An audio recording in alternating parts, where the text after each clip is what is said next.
ನಮಸ್ತೆ ಸ್ನೇಹಿತರೆ, ಇವತ್ತು ನಾವು ದ್ವಿತೀಯ BA BComನವರಿಗೆ ಇರುವಂತಹ ಫಂಡಮೆಂಟಲ್ಸ್ ಆಫ್ ಕಂಪ್ಯೂಟರ್ ಅಪ್ಲಿಕೇಶನ್ನಲ್ಲಿ ಮುಖ್ಯವಾದ ಪ್ರಶ್ನೆಗಳು ಯಾವುದು ಅಂತ ನೋಡ್ಕೊಳ್ತಾ ಹೋಗುವ. ಈ ಮುಖ್ಯವಾದ ಪ್ರಶ್ನೆಗಳನ್ನಷ್ಟೇ ನೀವು ಓದ್ಕೊಂಡ್ರೆ ಪಕ್ಕಾ ಎಲ್ಲರೂ ಕೂಡ ಕಂಪ್ಯೂಟರ್ನಲ್ಲಿ ಪಾಸ್ ಆಗ್ತೀರಾ. ಏನು ಕೂಡ ಚಿಂತೆ ಬೇಡ.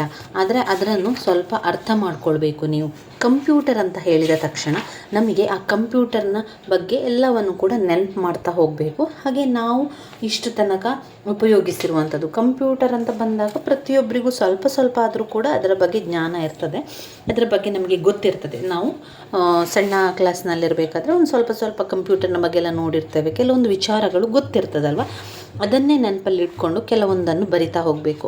ಹಾಗೆ ಮತ್ತೊಂದು ನಾನು ಹೇಳ್ತಾ ಇದ್ದೇನೆ, ಪ್ರತಿಯೊಂದು ಪ್ರಶ್ನೆಗೂ ಕೂಡ ಉತ್ತರವನ್ನು ಬರೆದು ಬನ್ನಿ, ಸ್ಕಿಪ್ ಮಾಡಬೇಡಿ. ಏನಾದರೂ ಅದಕ್ಕೆ ಸಂಬಂಧಪಟ್ಟಂತಹ ವಿಚಾರ ಏನೇ ಆಗಲಿ ಅದನ್ನು ಬರಿತಾ ಹೋಗಿ. ಒಂದು ವೇಳೆ ನಿಮಗೆ ತೀರಾ ಏನೂ ಗೊತ್ತಿಲ್ಲ ಅಂತಾದರೂ ಕೂಡ ಅದಕ್ಕೆ ರಿಲೇಟ್ ಆಗಿರುವಂಥ ಯಾವುದಾದ್ರೂ ಒಂದು ವಿಚಾರವನ್ನು ಅಥವಾ ನಿಮಗೆ ಎಲ್ಲೋ ಒಂದು ಸಣ್ಣದಾಗಿ ಕೇಳಿದ್ದೇನೆ ಈ ವಿಚಾರ ಎನ್ನುವಂಥ ಸ್ವಲ್ಪ ಗೊತ್ತಿದ್ರೂ ಕೂಡ ಸಾಕು, ಎಲ್ಲವನ್ನು ಕೂಡ ಉತ್ತರ ಬರಬೇಕು, ಬಿಟ್ಟು ಬರಬೇಡಿ. ಈ ಒಂದು ವಿಡಿಯೋದಲ್ಲಿ ಸಂಪೂರ್ಣವಾಗಿ ಕಂಪ್ಯೂಟರ್ನಲ್ಲಿ ಪಾಸ್ ಆಗಲಿಕ್ಕೆ ಎಷ್ಟು ಬೇಕು ಅಷ್ಟನ್ನು ನಿಮಗೆ ನಾನಿಲ್ಲಿ ತಿಳಿಸ್ತಾ ಹೋಗ್ತೇನೆ. ಇಷ್ಟು ಓದಿದರೆ ಪ್ರತಿಯೊಬ್ಬರೂ ಕೂಡ ಕಂಪ್ಯೂಟರ್ ವಿಷಯದಲ್ಲಿ ಪಾಸ್ ಆಗ್ತೀರಾ. ಮೊದಲಿಗೆ ಕಂಪ್ಯೂಟರ್ ಅಂದರೆ ಏನು ಎನ್ನುವಂಥದ್ದು ಗೊತ್ತಿರಲಿ. ಕಂಪ್ಯೂಟರ್ ಎನ್ನುವಂಥದ್ದು ಒಂದು ವಿದ್ಯುನ್ಮಾನ ಸಾಧನವಾಗಿರುತ್ತದೆ. ಇದು ಎಲ್ಲ ರೀತಿಯ ಸೂಚನೆಗಳನ್ನು ಪಡೆದುಕೊಂಡು, ದತ್ತಾಂಶಗಳನ್ನು ಪಡೆದುಕೊಂಡು ನಮಗೆ ಅದನ್ನು ಉತ್ತರವನ್ನು ಕೊಡುವಂಥದ್ದು. ಕಂಪ್ಯೂಟರ್ ಎನ್ನುವಂಥದ್ದು ಒಂದು ವಿದ್ಯುನ್ಮಾನ ಸಾಧನ ಅಂತ ಬರ್ಕೊಳ್ಳಿ. ಅದಾದ ನಂತರ ನಿಮಗೆ ಗೊತ್ತಿರಬೇಕು ಯಂತ್ರಾಂಶ ಮತ್ತು ತಂತ್ರಾಂಶದ ಬಗ್ಗೆ ಗೊತ್ತಿರಲಿ. ಯಂತ್ರಾಂಶ ಅಂದರೆ ಯಂತ್ರ, ಕಂಪ್ಯೂಟರ್ ಒಂದು ಕಾರ್ಯ ಮಾಡುವಂತಹ ಒಂದು ಘಟಕಕ್ಕೆ ಯಂತ್ರಾಂಶ ಅಂತ ಹೇಳ್ತೇವೆ. ಇದು ಕಂಪ್ಯೂಟರ್ನ ಭೌತಿಕ ಘಟಕ. ನೆನಪಲ್ಲಿಡಿ, ಯಂತ್ರಾಂಶ ಮತ್ತು ತಂತ್ರಾಂಶದ ಬಗ್ಗೆ ಪ್ರಶ್ನೆ ಬಂದಾಗ ಯಂತ್ರಾಂಶ ಎನ್ನುವಂಥದ್ದು ಕಂಪ್ಯೂಟರ್ನಲ್ಲಿ ಕ್ರಿಯೆಯನ್ನು ಮಾಡಲಿಕ್ಕೆ ಇರುವಂತಹ ಕೆಲಸಗಳನ್ನು ಮಾಡುವಂತಹ ಘಟಕ, ಅದನ್ನು ನಾವು ಯಂತ್ರಾಂಶ ಅಂತ ಹೇಳುವಂಥದ್ದು. ಅದು CPU ಇರ್ಬೋದು, ಇನ್ಪುಟ್ ಸಾಧನಗಳಿರ್ಬೋದು, ಅದೆಲ್ಲ ಕೂಡ ಯಂತ್ರಾಂಶಗಳಲ್ಲಿ ಬರ್ತದೆ. ತಂತ್ರಾಂಶ ಅಂದರೆ ಏನು? ತಂತ್ರಾಂಶ ಅಂದರೆ ನಾವು ಕಂಪ್ಯೂಟರ್ಗೆ ಕೊಡುವಂತಹ ಸೂಚನೆ. ಈಗ ನಾವು ಕಂಪ್ಯೂಟರ್ ಉಪಯೋಗಿಸ್ತಾ ಇದ್ದೇವೆ, ಆ ಉಪಯೋಗ ಮಾಡುವಂಥ ಕಂಪ್ಯೂಟರ್ನ ಪಾರ್ಟುಗಳು ಯಂತ್ರಾಂಶ. ಸರಿ, ಗೊತ್ತಾಯಿತಾ? ನಾವು ಉಪಯೋಗಿಸುವ ಕಂಪ್ಯೂಟರ್ನ ಪಾರ್ಟ್ಗಳು ಅಥವಾ CPU ಇರ್ಬೋದು ಅಥವಾ ಇನ್ಪುಟ್ ಸಾಧನ ಇರ್ಬೋದು, ಅದು ಯಾವುದೇ ಆದರೂ ಕೂಡ ಅದು ಯಂತ್ರಾಂಶ. ನಾವು ಕಂಪ್ಯೂಟರ್ಗೆ ಕೊಡುವಂಥ ಸೂಚನೆಗಳು, ನಾವು ಕಂಪ್ಯೂಟರ್ಗೆ ಕೊಡುವಂಥ ದತ್ತಾಂಶಗಳು, ನಾವು ಕಂಪ್ಯೂಟರ್ಗೆ ಕೊಡುವಂಥ ಸಂಜ್ಞೆಗಳು, ಅದೆಲ್ಲ ಕೂಡ ಕಂಪ್ಯೂಟರ್ನ ತಂತ್ರಾಂಶ. ಇಷ್ಟು ನೆನಪಲ್ಲಿ ಇಟ್ಕೊಳ್ಳಿ. ಉದಾಹರಣೆಗೆ ಅಲ್ಲಿ ನಡೆದರೆ C++, ಜಾವಾ, ಬೇಸಿಕ್ಸ್ ಅದೆಲ್ಲ ಕೂಡ ತಂತ್ರಾಂಶದ ಒಳಗೆ ಬರ್ತದೆ. ಯಂತ್ರಾಂಶ ಮತ್ತು ತಂತ್ರಾಂಶದ ಬಗ್ಗೆ ಇಷ್ಟು ನೆನಪಿರಲಿ. ಯಂತ್ರಾಂಶ ಅಂದರೆ ಕಂಪ್ಯೂಟರ್ನಲ್ಲಿ ಕೆಲಸ ಮಾಡುವಂತಹ ಭೌತಿಕ ಘಟಕಗಳಾಗಿದೆ. ಅದು ತಂತ್ರಾಂಶ ಅಂತ ಹೇಳಿದರೆ ಅದು ಸೂಚನೆಗಳನ್ನು ಪಡೆದುಕೊಳ್ಳುವಂತಹ ಒಂದು ಪ್ರೋಗ್ರಾಮನ್ನು ಪಡೆದುಕೊಳ್ಳುವಂಥದ್ದು, ಸೂಚನೆಗಳನ್ನು ತೆಗೆದುಕೊಳ್ಳುವಂಥದ್ದು, ಅದೆಲ್ಲ ಕೂಡ ಅದು ತಂತ್ರಾಂಶ ಆಗಿದೆ. ಇದೆರಡು ವಿಚಾರ ಅದರಲ್ಲಿ ಗೊತ್ತಿರಲಿ. ಇನ್ನು ಡಾಟಾ ಅಂದರೆ ಏನು ಅಂತ ಗೊತ್ತಿರಬೇಕು ನಿಮಗೆ. ಡೇಟಾ ಅಂದರೆ ಏನು? ಡೇಟಾ ಅಂದರೆ ನಾವು ಕಂಪ್ಯೂಟರ್ಗೆ ಕೊಡುವಂತಹ ಯಾವುದೇ ಒಂದು ಮಾಹಿತಿ, ಯಾವುದೇ ಒಂದು ಅಕ್ಷರಗಳು, ಯಾವುದೇ ಒಂದು ಸಂಖ್ಯೆಗಳು, ಯಾವುದೇ ಒಂದು ಸಂಜ್ಞೆಗಳು, ಇದೆಲ್ಲವನ್ನು ಕೂಡ ಡೇಟಾ ಅಂತ ಹೇಳುವಂಥದ್ದು. ಅಂಕಿಅಂಶಗಳು ಮತ್ತು ಫ್ಯಾಕ್ಟ್ಗಳು, ಇದನ್ನು ಏನು ಹೇಳ್ತೇವೆ? ಡೇಟಾ ಅಂತ ಹೇಳುವಂಥದ್ದು. ವಿದ್ಯಾರ್ಥಿಗಳ ಹೆಸರನ್ನು ಕೊಡ್ತೇವೆ, ನಾವು ನೋಂದಣಿ ಸಂಖ್ಯೆಯನ್ನು ಕೊಡ್ತೇವೆ, ಜನ್ಮ ದಿನಾಂಕವನ್ನು ಕೊಡ್ತೇವೆ, ಇದೆಲ್ಲ ಡೇಟಾ. ಅದರ ಬಗ್ಗೆ ಅಷ್ಟು ಗೊತ್ತಿರಲಿ. ಡೇಟಾ ಅಂದರೆ ಏನು ಅಂತ ಕೇಳಿದರೆ ಆ ಅರ್ಥವನ್ನು ಬರೆದು ಅದರಲ್ಲಿ ನಾವು ಯಾವುದನ್ನೆಲ್ಲ ಕೊಡ್ತೇವೆ ಅಂತ ಪಾಯಿಂಟ್ಸ್ ರೀತಿಯಲ್ಲಿ ಹಾಕಿ. ಈಗ ವಿದ್ಯಾರ್ಥಿಗಳ ಹೆಸರು, ನಮ್ಮ ಜನ್ಮ ದಿನಾಂಕ, ಆಮೇಲೆ ಕೋರ್ಸುಗಳ ಬಗ್ಗೆ, ಶೀರ್ಷಿಕೆಗಳ ಬಗ್ಗೆ, ಒಂದು ಲೆಕ್ಕಗಳ ಬಗ್ಗೆ, ಒಂದು ನಾವು ಕಂಪ್ಯೂಟರನ್ನು ಯಾಕೆ ಬಳಸ್ತೇವೆ ಅದೆಲ್ಲ ನೀವು ಒಂದು ತಲೆಯಲ್ಲಿ ಇಟ್ಕೊಳ್ಳಿ. ಒಂದು ಉದ್ಯೋಗದ ಮಾಹಿತಿ ಬೇಕು ಅಂತಂದರೆ ನಾವು ಕಂಪ್ಯೂಟರನ್ನು ನೋಡ್ತೇವೆ. ಕಂಪ್ಯೂಟರ್ ಈಗ ಮೊಬೈಲ್ ರೀತಿಯಲ್ಲಿ ಅಂತ ಒಂದು ನೆನಪಲ್ಲಿ ಇಟ್ಕೊಳ್ಳಿ. ಉದ್ಯೋಗ ಮಾಹಿತಿಗಾಗಿ ಕಂಪ್ಯೂಟರನ್ನು ನೋಡ್ತೇವೆ. ಏನಾದರೂ ಒಂದು ಫೈಲ್ಗಳನ್ನು ತೆಗಿಬೇಕು ಅಂತಾದರೆ ಕಂಪ್ಯೂಟರನ್ನು ನೋಡ್ತೇವೆ. ಯಾವುದಾದ್ರೂ ಒಂದು ಫಲಿತಾಂಶವನ್ನು ನೋಡಬೇಕು ಅಂತಂದರೆ ನಾವು ಕಂಪ್ಯೂಟರ್ ನೋಡ್ತೇವೆ. ಏನಾದರೂ ಒಂದು ನಮಗೆ ಮಾಹಿತಿ ಬೇಕು ಅಂತಾದರೆ ಕಂಪ್ಯೂಟರ್ ನೋಡ್ತೇವೆ. ಯಾವುದಾದ್ರೂ ಒಂದು ಅಂಕಿ ಅಂಶಗಳ ಲೆಕ್ಕಗಳೆಲ್ಲ ಸರಿಯಾಗಿ ನಮಗೆ ಬರಬೇಕು ಅಂತ ಹೇಳಿದರೆ ಕಂಪ್ಯೂಟರ್ ನೋಡ್ತೇವೆ. ಈ ರೀತಿಯಾಗಿ ನೋಡಿ ಅದಕ್ಕೆ ನಾವು ಸಂಖ್ಯೆಯನ್ನು ಕಳಿಸ್ತೇವೆ, ಅಂಕೆಯನ್ನು ಕಳಿಸ್ತೇವೆ, ನಂಬರ್ಗಳನ್ನು ಕಳಿಸುವಂಥದ್ದು, ಇದೆಲ್ಲ ಡೇಟಾ ಎನ್ನುವಂಥ ವಿಚಾರಕ್ಕೆ ಬರ್ತದೆ. ಆಮೇಲೆ ಮಾಹಿತಿ ಅಂದರೆ ಏನು? ಮಾಹಿತಿ ಅಂದರೆ ನಾವು ಕಂಪ್ಯೂಟರ್ಗೆ ಕೊಡುವಂತಹ ವಿಚಾರ ಇದೆಯಲ್ಲ ಅದು ಮಾಹಿತಿ. ನಾವು ಕಂಪ್ಯೂಟರ್ಗೆ ಕೊಡುವಂತಹ ದತ್ತಾಂಶ ಇದೆಯಲ್ಲ ಅದು ಮಾಹಿತಿ. ಮಾಹಿತಿ ಅಂದರೆ ಬೇರೆ, ನಾವು ಮಾಹಿತಿಯನ್ನು ಕೊಡುವುದು ಕಂಪ್ಯೂಟರ್ಗೆ.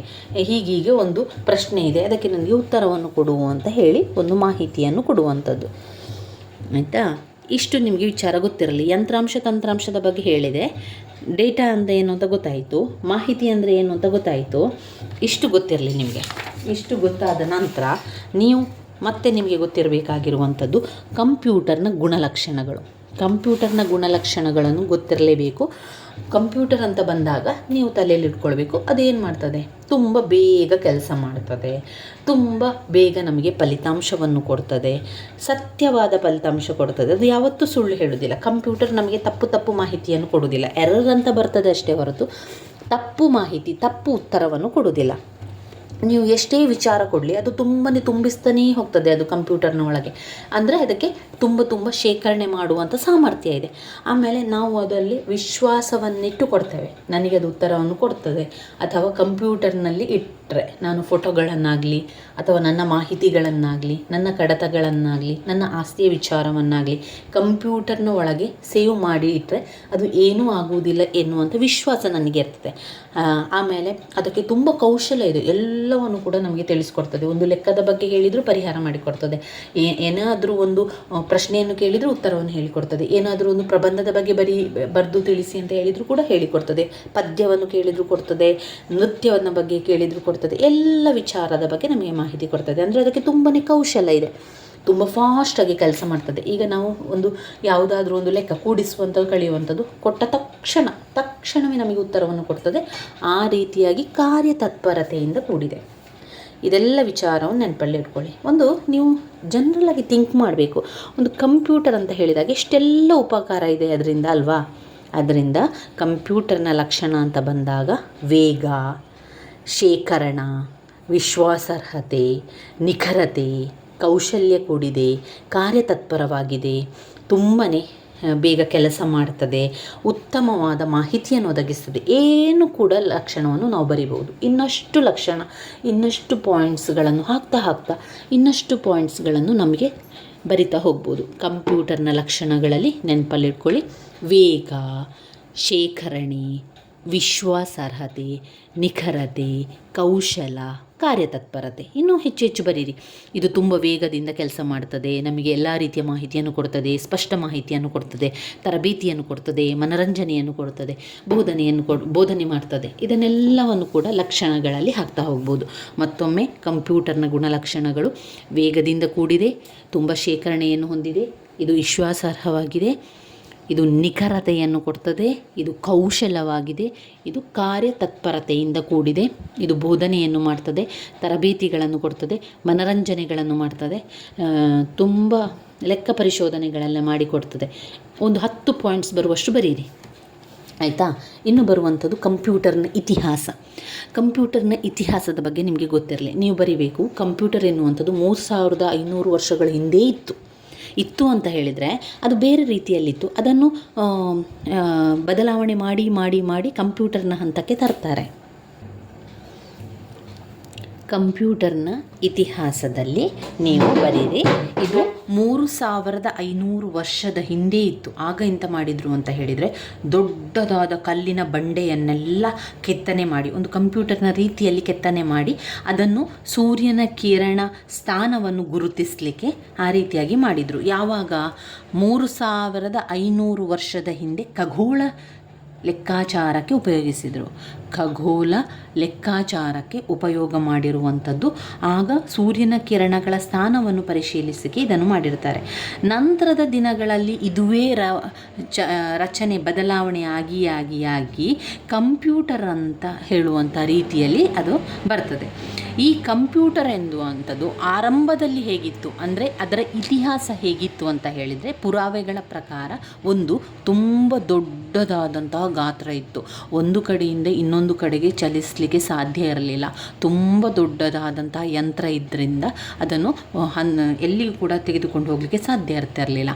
ಹಾಗೆ ಇದನ್ನು ಎಲ್ಲ ಕೆಲಸಗಳಿಗೆ ಉಪಯೋಗ ಮಾಡಲಿಕ್ಕೆ ಆಗ್ತಾ ಇರಲಿಲ್ಲ. ಕೆಲವೊಂದು ಕಡೆಗಳಲ್ಲಿ ಲೆಕ್ಕಗಳನ್ನು ಮಾಡಲಿಕ್ಕೆ, ಹಾಗೆ ವೇತನಗಳನ್ನು ಕೊಡಲಿಕ್ಕೆ, ಸಂಬಳಗಳನ್ನು ಲೆಕ್ಕ ಮಾಡಲಿಕ್ಕೆ ಇದನ್ನು ಬಳಸ್ತಾ ಇದ್ರು.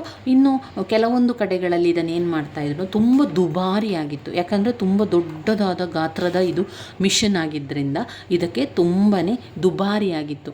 ಹಿಂದಿನ ಕಂಪ್ಯೂಟರ್ನ ಇತಿಹಾಸದ ಪ್ರಕಾರ ಕಂಪ್ಯೂಟರ್ ತುಂಬ ದುಬಾರಿಯಾದ ಯಂತ್ರ ಆಗಿತ್ತು.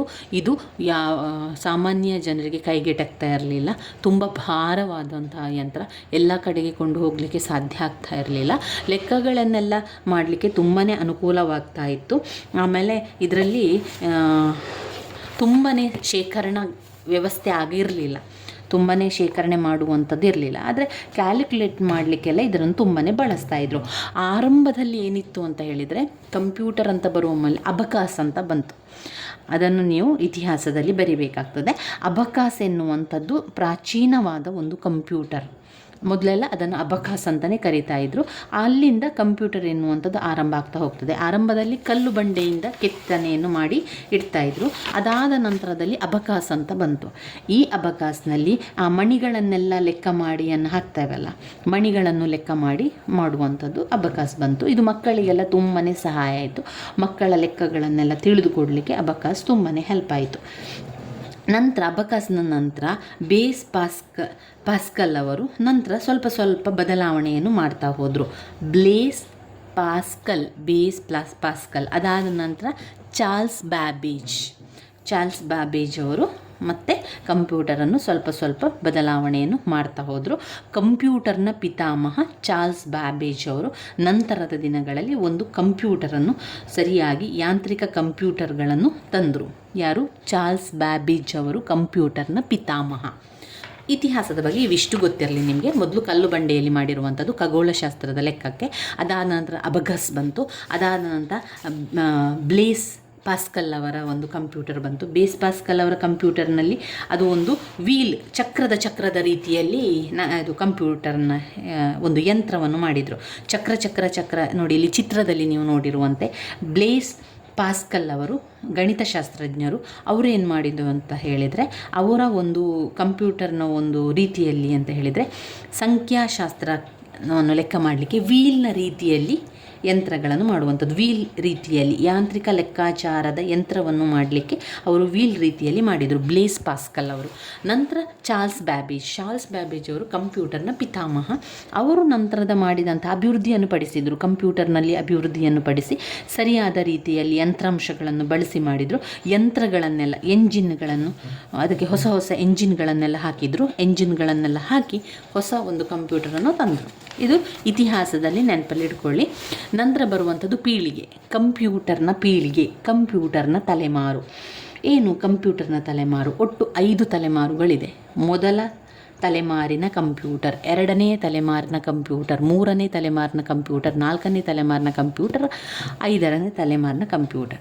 ಅದರ ವರ್ಷವನ್ನು ನಾವು ನೆನಪಲ್ಲಿ ಇಟ್ಕೊಂಡ್ರೆ, ಮೊದಲ ತಲೆಮಾರಿನ ಕಂಪ್ಯೂಟರ್ ಅಥವಾ ಪೀಳಿಗೆ ತುಂಬಾ ಇಂಪಾರ್ಟೆಂಟ್ ಆಗಿರುವಂಥದ್ದು. ನಾನೀಗ ಹೇಳ್ತಾ ಇರುವಂಥದ್ದೆಲ್ಲ ಓದಲೇಬೇಕಾಗಿರುವಂಥ, ಅರ್ಥ ಮಾಡ್ಕೊಳ್ಬೇಕಾದಂಥ ವಿಚಾರಗಳು ಇದೆ. ಇವಿಷ್ಟನ್ನು ಓದ್ಕೊಂಡ್ರೆ ಪ್ರತಿಯೊಬ್ಬರು ಕೂಡ ಕಂಪ್ಯೂಟರ್ನಲ್ಲಿ ಪಾಸ್ ಆಗ್ತಾರೆ. ಏನು ಕೂಡ ಚಿಂತೆ ಮಾಡಬೇಡಿ, ನಾನು ಹೇಳ್ತಾ ಹೋಗ್ತೇನೆ, ಸರಿಯಾಗಿ ಅರ್ಥ ಮಾಡ್ಕೊಳ್ಳಿ.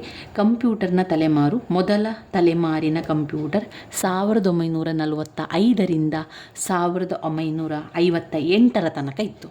ಮೊದಲ ತಲೆಮಾರಿನ ಕಂಪ್ಯೂಟರ್ 1945ರಿಂದ 1945ರಿಂದ 1958 ತನಕ ಮೊದಲ ತಲೆಮಾರಿನ ಕಂಪ್ಯೂಟರ್ ಇತ್ತು. ಈ ತಲೆಮಾರಿನ ಕಂಪ್ಯೂಟರ್ನಲ್ಲಿ ಅಮೇರಿಕದ ಜನಗಣತಿಯ 1951ರಿಂದ ಅದನ್ನು ಅಭಿವೃದ್ಧಿ ಮಾಡಿದರು. ಇದರಲ್ಲಿ ತಂತ್ರಜ್ಞಾನ ನಿರ್ವಾತ ಕೊಳವೆಯನ್ನು ಬಳಸಿದರು.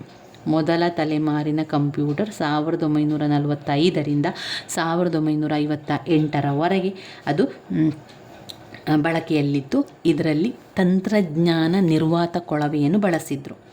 ಆಮೇಲೆ ವ್ಯಾಕ್ಯೂಮ್ ಟ್ಯೂಬ್ ಸರ್ಕ್ಯೂಟ್ ಕೂಡ ಬಳಸಿದರು. ವ್ಯಾಕ್ಯೂಮ್ ಕ್ಲೀನರ್ ನೆನಪಿಟ್ಕೊಳ್ಳಿ. ವ್ಯಾಕ್ಯೂಮ್ ಟ್ಯೂಬ್ ಸರ್ಕ್ಯೂಟನ್ನು ಇದರಲ್ಲಿ ಬಳಸಿದರು. ಮೊದಲ ತಲೆಮಾರಿನ ಕಂಪ್ಯೂಟರ್ ಅತ್ಯಂತ ದುಬಾರಿ ಆಯಿತು. ಇದು ತುಂಬಾ ಭಾರ ಇತ್ತು, ಬೃಹತ್ ಗಾತ್ರ ಆಯಿತು. ತುಂಬಾ ದೊಡ್ಡ ಗಾತ್ರ ಆದ್ದರಿಂದ ಜಾಗ ಕೂಡ ಇದು ಆಕ್ರಮಿಸಿಕೊಳ್ತಾ ಇತ್ತು. ಆಮೇಲೆ ಮ್ಯಾಗ್ನೆಟಿಕ್ ಕೋರ್ ಉಪಯೋಗಿಸಲಾಗಿತ್ತು. ಆಮೇಲೆ ಕಡಿಮೆ ಮಟ್ಟದ ಭಾಷೆಯನ್ನು ಬಳಸಲಾಯಿತು. ಬೈನರಿ ಕಂಪ್ಯೂಟರ್ನ ಭಾಷೆ ಯಾವಾಗಲೂ ಕೂಡ ಬೈನರಿ ಭಾಷೆ. ಅದು ಕಡಿಮೆ ಮಟ್ಟದ ಬೈನರಿ ಭಾಷೆಯನ್ನು ಉಪಯೋಗಿಸಿದ್ದು. ನಾವು ಅನುಕೂಲವನ್ನು ಕೂಡ ಅದರಲ್ಲಿ ಬರಿತಾ ಹೋಗಿ ಇದನ್ನು ಈ ರೀತಿಯಲ್ಲಿ ಪಾಯಿಂಟ್ಸ್ ರೀತಿಯಲ್ಲಿ ಬರಿತಾ ಹೋಗಿ ಇದು ಕಡಿಮೆ ಮಟ್ಟದ ಬೈನರಿ ಭಾಷೆಯನ್ನು ಬಳಸಿದರು. ಆಮೇಲೆ ಅದರ ವೇಗ ಇದೆಯಲ್ಲ, ಅದು ಮಿಲಿ ಸೆಕೆಂಡುಗಳಲ್ಲಿತ್ತು. ಅದರ ವೇಗ, ಕಂಪ್ಯೂಟರ್ನ ವೇಗ ಮಿಲಿ ಸೆಕೆಂಡುಗಳಲ್ಲಿತ್ತು.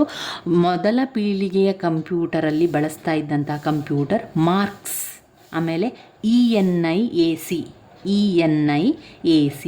UNIVAC ಈ ರೀತಿಯ ಕಂಪ್ಯೂಟರ್. ಮಾರ್ಕ್ಸನ್ನು ನೆನಪಲ್ಲಿ ಇಟ್ಕೊಳ್ಳಿ. ಎಲ್ಲ ನೆನಪು ಬರೋದಿಲ್ಲ, ಆದರೆ ಒಂದು ನೆನಪಲ್ಲಿ ಇಟ್ಕೊಳ್ಳಿ. ಮೊದಲ ಪೀಳಿಗೆಯ ಕಂಪ್ಯೂಟರ್ ಇದ್ದದ್ದು ಮಾರ್ಕ್ಸ್. ಇನ್ನು ಎರಡನೆಯ ತಲೆಮಾರಿನ ಕಂಪ್ಯೂಟರ್ ನಂತರ ಕಂಟಿನ್ಯೂ ಆಗ್ತದೆ. ವರ್ಷ 1958 ತನಕ ಮೊದಲ ಪೀಳಿಗೆ ಆಯಿತಲ್ವ. ಈಗ 1959ರಿಂದ 64, 1959ರಿಂದ 1964 ತನಕ ಎರಡನೆಯ ಪೀಳಿಗೆಯ ಕಂಪ್ಯೂಟರ್. ಇಲ್ಲಿ ತಂತ್ರಜ್ಞಾನ ನಿರ್ವಾತ ಕೊಳವೆಯ ಬದಲಿಗೆ ಏನನ್ನು ಉಪಯೋಗಿಸಿದ್ರು? ಟ್ರಾನ್ಸಿಸ್ಟರ್ಗಳನ್ನು ಬಳಸಿದರು. ಮೊದಲನೆಯ ಪೀಳಿಗೆಯ ಕಂಪ್ಯೂಟರ್ನಲ್ಲಿ ತಂತ್ರಜ್ಞಾನ ನಿರ್ವಾತ ಕೊಳವೆಯನ್ನು ಬಳಸಿದರು. ಎರಡನೆಯ ತಲೆಮಾರಿನ ಕಂಪ್ಯೂಟರ್ನಲ್ಲಿ ತಂತ್ರಜ್ಞಾನ ನಿರ್ವಾತ ಕೊಳವೆಯ ಬದಲಿಗೆ ಟ್ರಾನ್ಸಿಸ್ಟರ್ಗಳನ್ನು ಬಳಸಿದರು. ಈ ಎರಡನೇ ತಲೆಮಾರಿನ ಕಂಪ್ಯೂಟರ್ನ ವೈಶಿಷ್ಟ್ಯ ಏನು ಅಂತ ಹೇಳಿದರೆ, ಈಗ ಸ್ವಲ್ಪ ಭಾರ ಕಡಿಮೆ ಆಯಿತು, ಇದರ ದುಬಾರಿ ಸ್ವಲ್ಪ ಕಡಿಮೆ ಆಯಿತು, ಅದರ ವೆಚ್ಚ ಸ್ವಲ್ಪ ಕಡಿಮೆ ಆಯಿತು, ಇದರ ಭಾರ ಕೂಡ ಬೃಹತ್ ಗಾತ್ರ ಇತ್ತಲ್ಲ, ಒಂದು ಗಾತ್ರದಲ್ಲಿ ಸ್ವಲ್ಪ ಕಡಿಮೆ ಆಯಿತು, ಭಾರ ಕೂಡ ಕಡಿಮೆ ಆಯಿತು. ಗಾತ್ರ ಕಡಿಮೆ ಆದ ತಕ್ಷಣ ಜಾಗ ಕೂಡ ಕಡಿಮೆ ಸಾಕಾಯಿತು ಇದಕ್ಕೆ. ಇದನ್ನು ಸೂಕ್ಷ್ಮ ಸೆಕೆಂಡುಗಳಲ್ಲಿ ಅಳೆಯಲಾಯಿತು.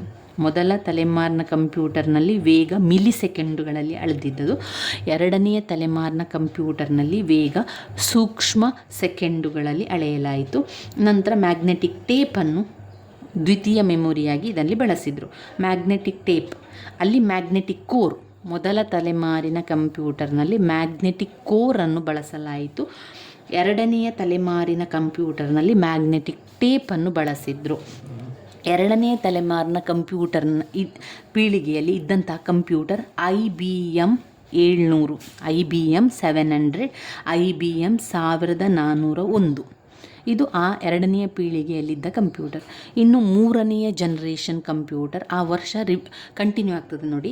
ಎರಡನೆಯ ತಲೆಮಾರಿನ ಕಂಪ್ಯೂಟರ್ 1964 ತನಕ ಇತ್ತು, 1944 ತನಕ ಇತ್ತು. 1965ರಿಂದ ಕಂಟಿನ್ಯೂ ಆಗ್ತದೆ ನೋಡಿ. ಮೂರನೆಯ ತಲೆಮಾರಿನ ಕಂಪ್ಯೂಟರ್ 1965ರಿಂದ 1971 ತನಕ ಇತ್ತು. 1965ರಿಂದ 1971 ತನಕ ಮೂರನೆಯ ಜನರೇಷನ್ ಕಂಪ್ಯೂಟರ್ ಇತ್ತು. ಈಗ ಮೊದಲ ತಲೆಮಾರಿನ ಕಂಪ್ಯೂಟರ್ಲಿ ತಂತ್ರಜ್ಞಾನ ನಿರ್ವಾತ ಕೊಳವೆಯನ್ನು ಬಳಸಿದರು.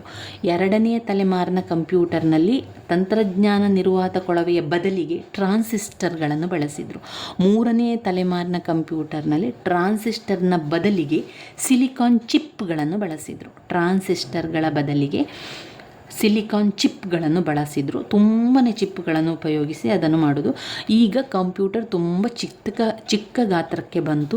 ಏನೂ ಕೂಡ ಭಾರ ಇಲ್ಲದೆ ಆಯಿತು, ಗಾತ್ರ ಕೂಡ ಚಿಕ್ಕದಾಯಿತು, ಜಾಗ ಕೂಡ ಕಡಿಮೆ ಸಾಕಾಯಿತು.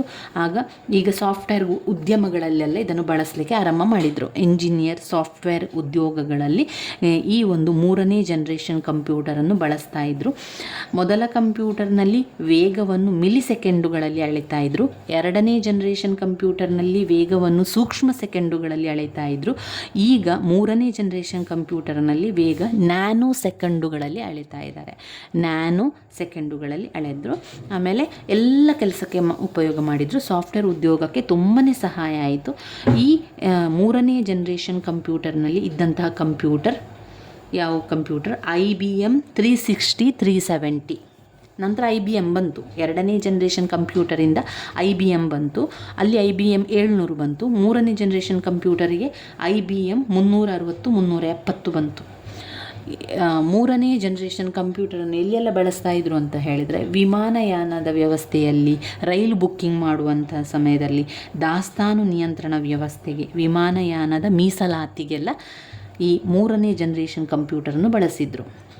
ಇನ್ನು 4ನೇ ಜನರೇಷನ್ ಕಂಪ್ಯೂಟರ್ 1971 ನಂತರ, 1971 ಇಲ್ಲಿ ತನಕ ಆಯ್ತಲ್ಲ. 3ನೇ ಜನರೇಷನ್ ಕಂಪ್ಯೂಟರ್ 1971.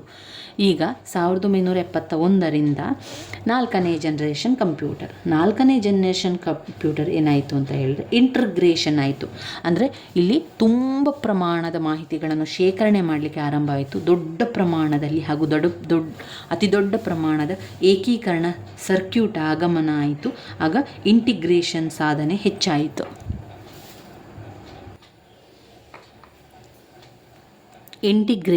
ದೊಡ್ಡ ಪ್ರಮಾಣದ ಇಂಟಿಗ್ರೇಷನ್ ಸಾಧನೆ ಹೆಚ್ಚಾದಂತೆ ಕಂಪ್ಯೂಟರ್ನ ಗಾತ್ರ ಮತ್ತಷ್ಟು ಕಡಿಮೆ ಆಯಿತು. 4ನೇ ಜನರೇಷನ್ ಕಂಪ್ಯೂಟರ್ 1971ರಿಂದ ಬಹುದೊಡ್ಡ ಪ್ರಮಾಣದ ಏಕೀಕರಣ ಸರ್ಕ್ಯೂಟ್ ಆಗಮನ ಆಯಿತು. ದೊಡ್ಡ ಪ್ರಮಾಣದ ಏಕೀಕೃತ ಸರ್ಕ್ಯೂಟ್ ಆಗಮನದಿಂದ 4ನೇ ತಲೆಮಾರಿನ ಕಂಪ್ಯೂಟರ್ ಬಹುದೊಡ್ಡ ಇಂಟಿಗ್ರೇಷನ್ ಸಾಧನೆ ಆಯಿತು. ಇದರಿಂದ ಕಂಪ್ಯೂಟರ್ನ ಗಾತ್ರ ತುಂಬಾ ಚಿಕ್ಕ ಆಯಿತು. ಈಗ ಏನಾಗಲಿಕ್ಕೆ ಸ್ಟಾರ್ಟ್ ಆಯಿತು ಅಂದರೆ, ಮೆಮೊರಿ ಅರೆವಾಹಕ ಚಿಪ್ಗಳನ್ನು ಬಳಸಿದರು. ಮೆಮೊರಿಗೆ ಅರೆವಾಹಕ ಚಿಪ್ಗಳನ್ನು ಬಳಸಿದರು. ಆಮೇಲೆ ಮೈಕ್ರೋ ಪ್ರೊಸೆಸರ್ ಆಧಾರಿತ ತಂತ್ರಜ್ಞಾನ ಅಭಿವೃದ್ಧಿ ಆಯಿತು. ಬೇರೆ ಬೇರೆ ಅಭಿವೃದ್ಧಿಗಳೆಲ್ಲ ಆಯಿತು. ಡಾಟಾ ಸಂವಹನ, ಕಂಪ್ಯೂಟರ್ ನೆಟ್ವರ್ಕ್ ಬಳಕೆ ಮಾಡಿದರು. ಈಗ ಸಣ್ಣ ವ್ಯವಹಾರಗಳಲ್ಲಿ, ಎಲೆಕ್ಟ್ರಾನಿಕ್ ಹಣದ ವರ್ಗಾವಣೆ ಮಾಡುವಲ್ಲಿ, ಕಾರ್ಪೊರೇಟ್ ಮಾಡೆಲಿಂಗ್ ಮಾಡುವಲ್ಲಿ 4ನೇ ಜನರೇಷನ್ ಕಂಪ್ಯೂಟರ್ನ ಬಳಸಿದರು. 4ನೇ ಜನರೇಷನ್ ಕಂಪ್ಯೂಟರ್ಗಳು ಇದ್ದಂಥ ಕಂಪ್ಯೂಟರ್ಗಳು IBM PS2, ಆಮೇಲೆ ಆ್ಯಪಲ್ 2 ಬಂತು. ಇನ್ನು ಕೊನೆಯದಾದಂತಹ 5ನೇ ಪೀಳಿಗೆಯ ಕಂಪ್ಯೂಟರ್ ಪ್ರೆಸೆಂಟ್ ಮತ್ತು ಫ್ಯೂಚರ್, ಈಗ ಮತ್ತು ಮುಂದಿನ ಪೀಳಿಗೆಗೆ ಇರುವಂಥದ್ದು ರೋಬಟ್ ಇರುವಂಥದ್ದು ರೋಬೊಟಿಕ್ ಕಂಪ್ಯೂಟರ್ ಬಂತು. ಇತ್ತೀಚಿನ ಸಂಶೋಧನೆಗಳಲ್ಲಿ ಆಲೋಚನೆ ಕಂಪ್ಯೂಟರ್ಗಳು, ಕೃತಕ ಬುದ್ಧಿಮತ್ತೆ ಕಂಪ್ಯೂಟರ್ಗಳು ಬಳಸುವಂಥದ್ದು ಗಮನ ಹರಿಸಿದರು. USA, ಜಪಾನ್ಗಳ ಪ್ರಯೋಗಾಲಯಗಳಲ್ಲಿ ಅದನ್ನು ಅಭಿವೃದ್ಧಿಪಡಿಸಲಾಗುತ್ತದೆ. ಅದು ಒಳ್ಳೆಯ ದೊಡ್ಡ ಶೇಖರಣಾ ಸಾಮರ್ಥ್ಯ ಇದೆ. ಅದು ಸೂಪರ್ ಕಂಪ್ಯೂಟರ್ ಅಂತ ಹೆಸರು ಬಂದಿದೆ. ಅದು ರೋಬೊಟಿಕ್ ಬುದ್ಧಿಮತ್ತೆ, ಕೃತಕ ಬುದ್ಧಿಮತ್ತೆ ರೋಬೊಟಿಕ್ ಆಗಿದೆ. ಆಮೇಲೆ ರೋಬೊಟಿಕ್ ದೊಡ್ಡ ಶೇಖರಣಾ ಸಾಮರ್ಥ್ಯ ಇದೆ. ಸಾವಯವ ಚಿಪ್ನ ಪರಿಚಯ ಮಾಡಲಾಯಿತು. ಇದು 5ನೇ ಪೀಳಿಗೆ ಕಂಪ್ಯೂಟರ್. ಇದು ಕಂಪ್ಯೂಟರ್ನ ಪೀಳಿಗೆ ಅಥವಾ ತಲೆಮಾರು ಅಂತ ಬಂದರೆ ಬರೀಬೇಕಾಗ್ತದೆ. ಇನ್ನು ನೀವು ನೋಡಬೇಕಾಗಿರುವಂಥದ್ದು ಕಂಪ್ಯೂಟರ್ನ ವರ್ಗೀಕರಣ ಅಂತ ಬಂದಾಗ 3 ರೀತಿಯ ವರ್ಗೀಕರಣ ಬರ್ತದೆ. ನಿರ್ಮಾಣ ಮತ್ತು ಕಾರ್ಯ ಆಧಾರಿತ ವರ್ಗೀಕರಣ. 2, ಅನ್ವಯಗಳನ್ನು ಆಧರಿಸಿ ವರ್ಗೀಕರಣ. 3, ಗಾತ್ರ, ವೇಗ ಮತ್ತು ಸಾಮರ್ಥ್ಯವನ್ನು ಆಧರಿಸಿ ವರ್ಗೀಕರಣ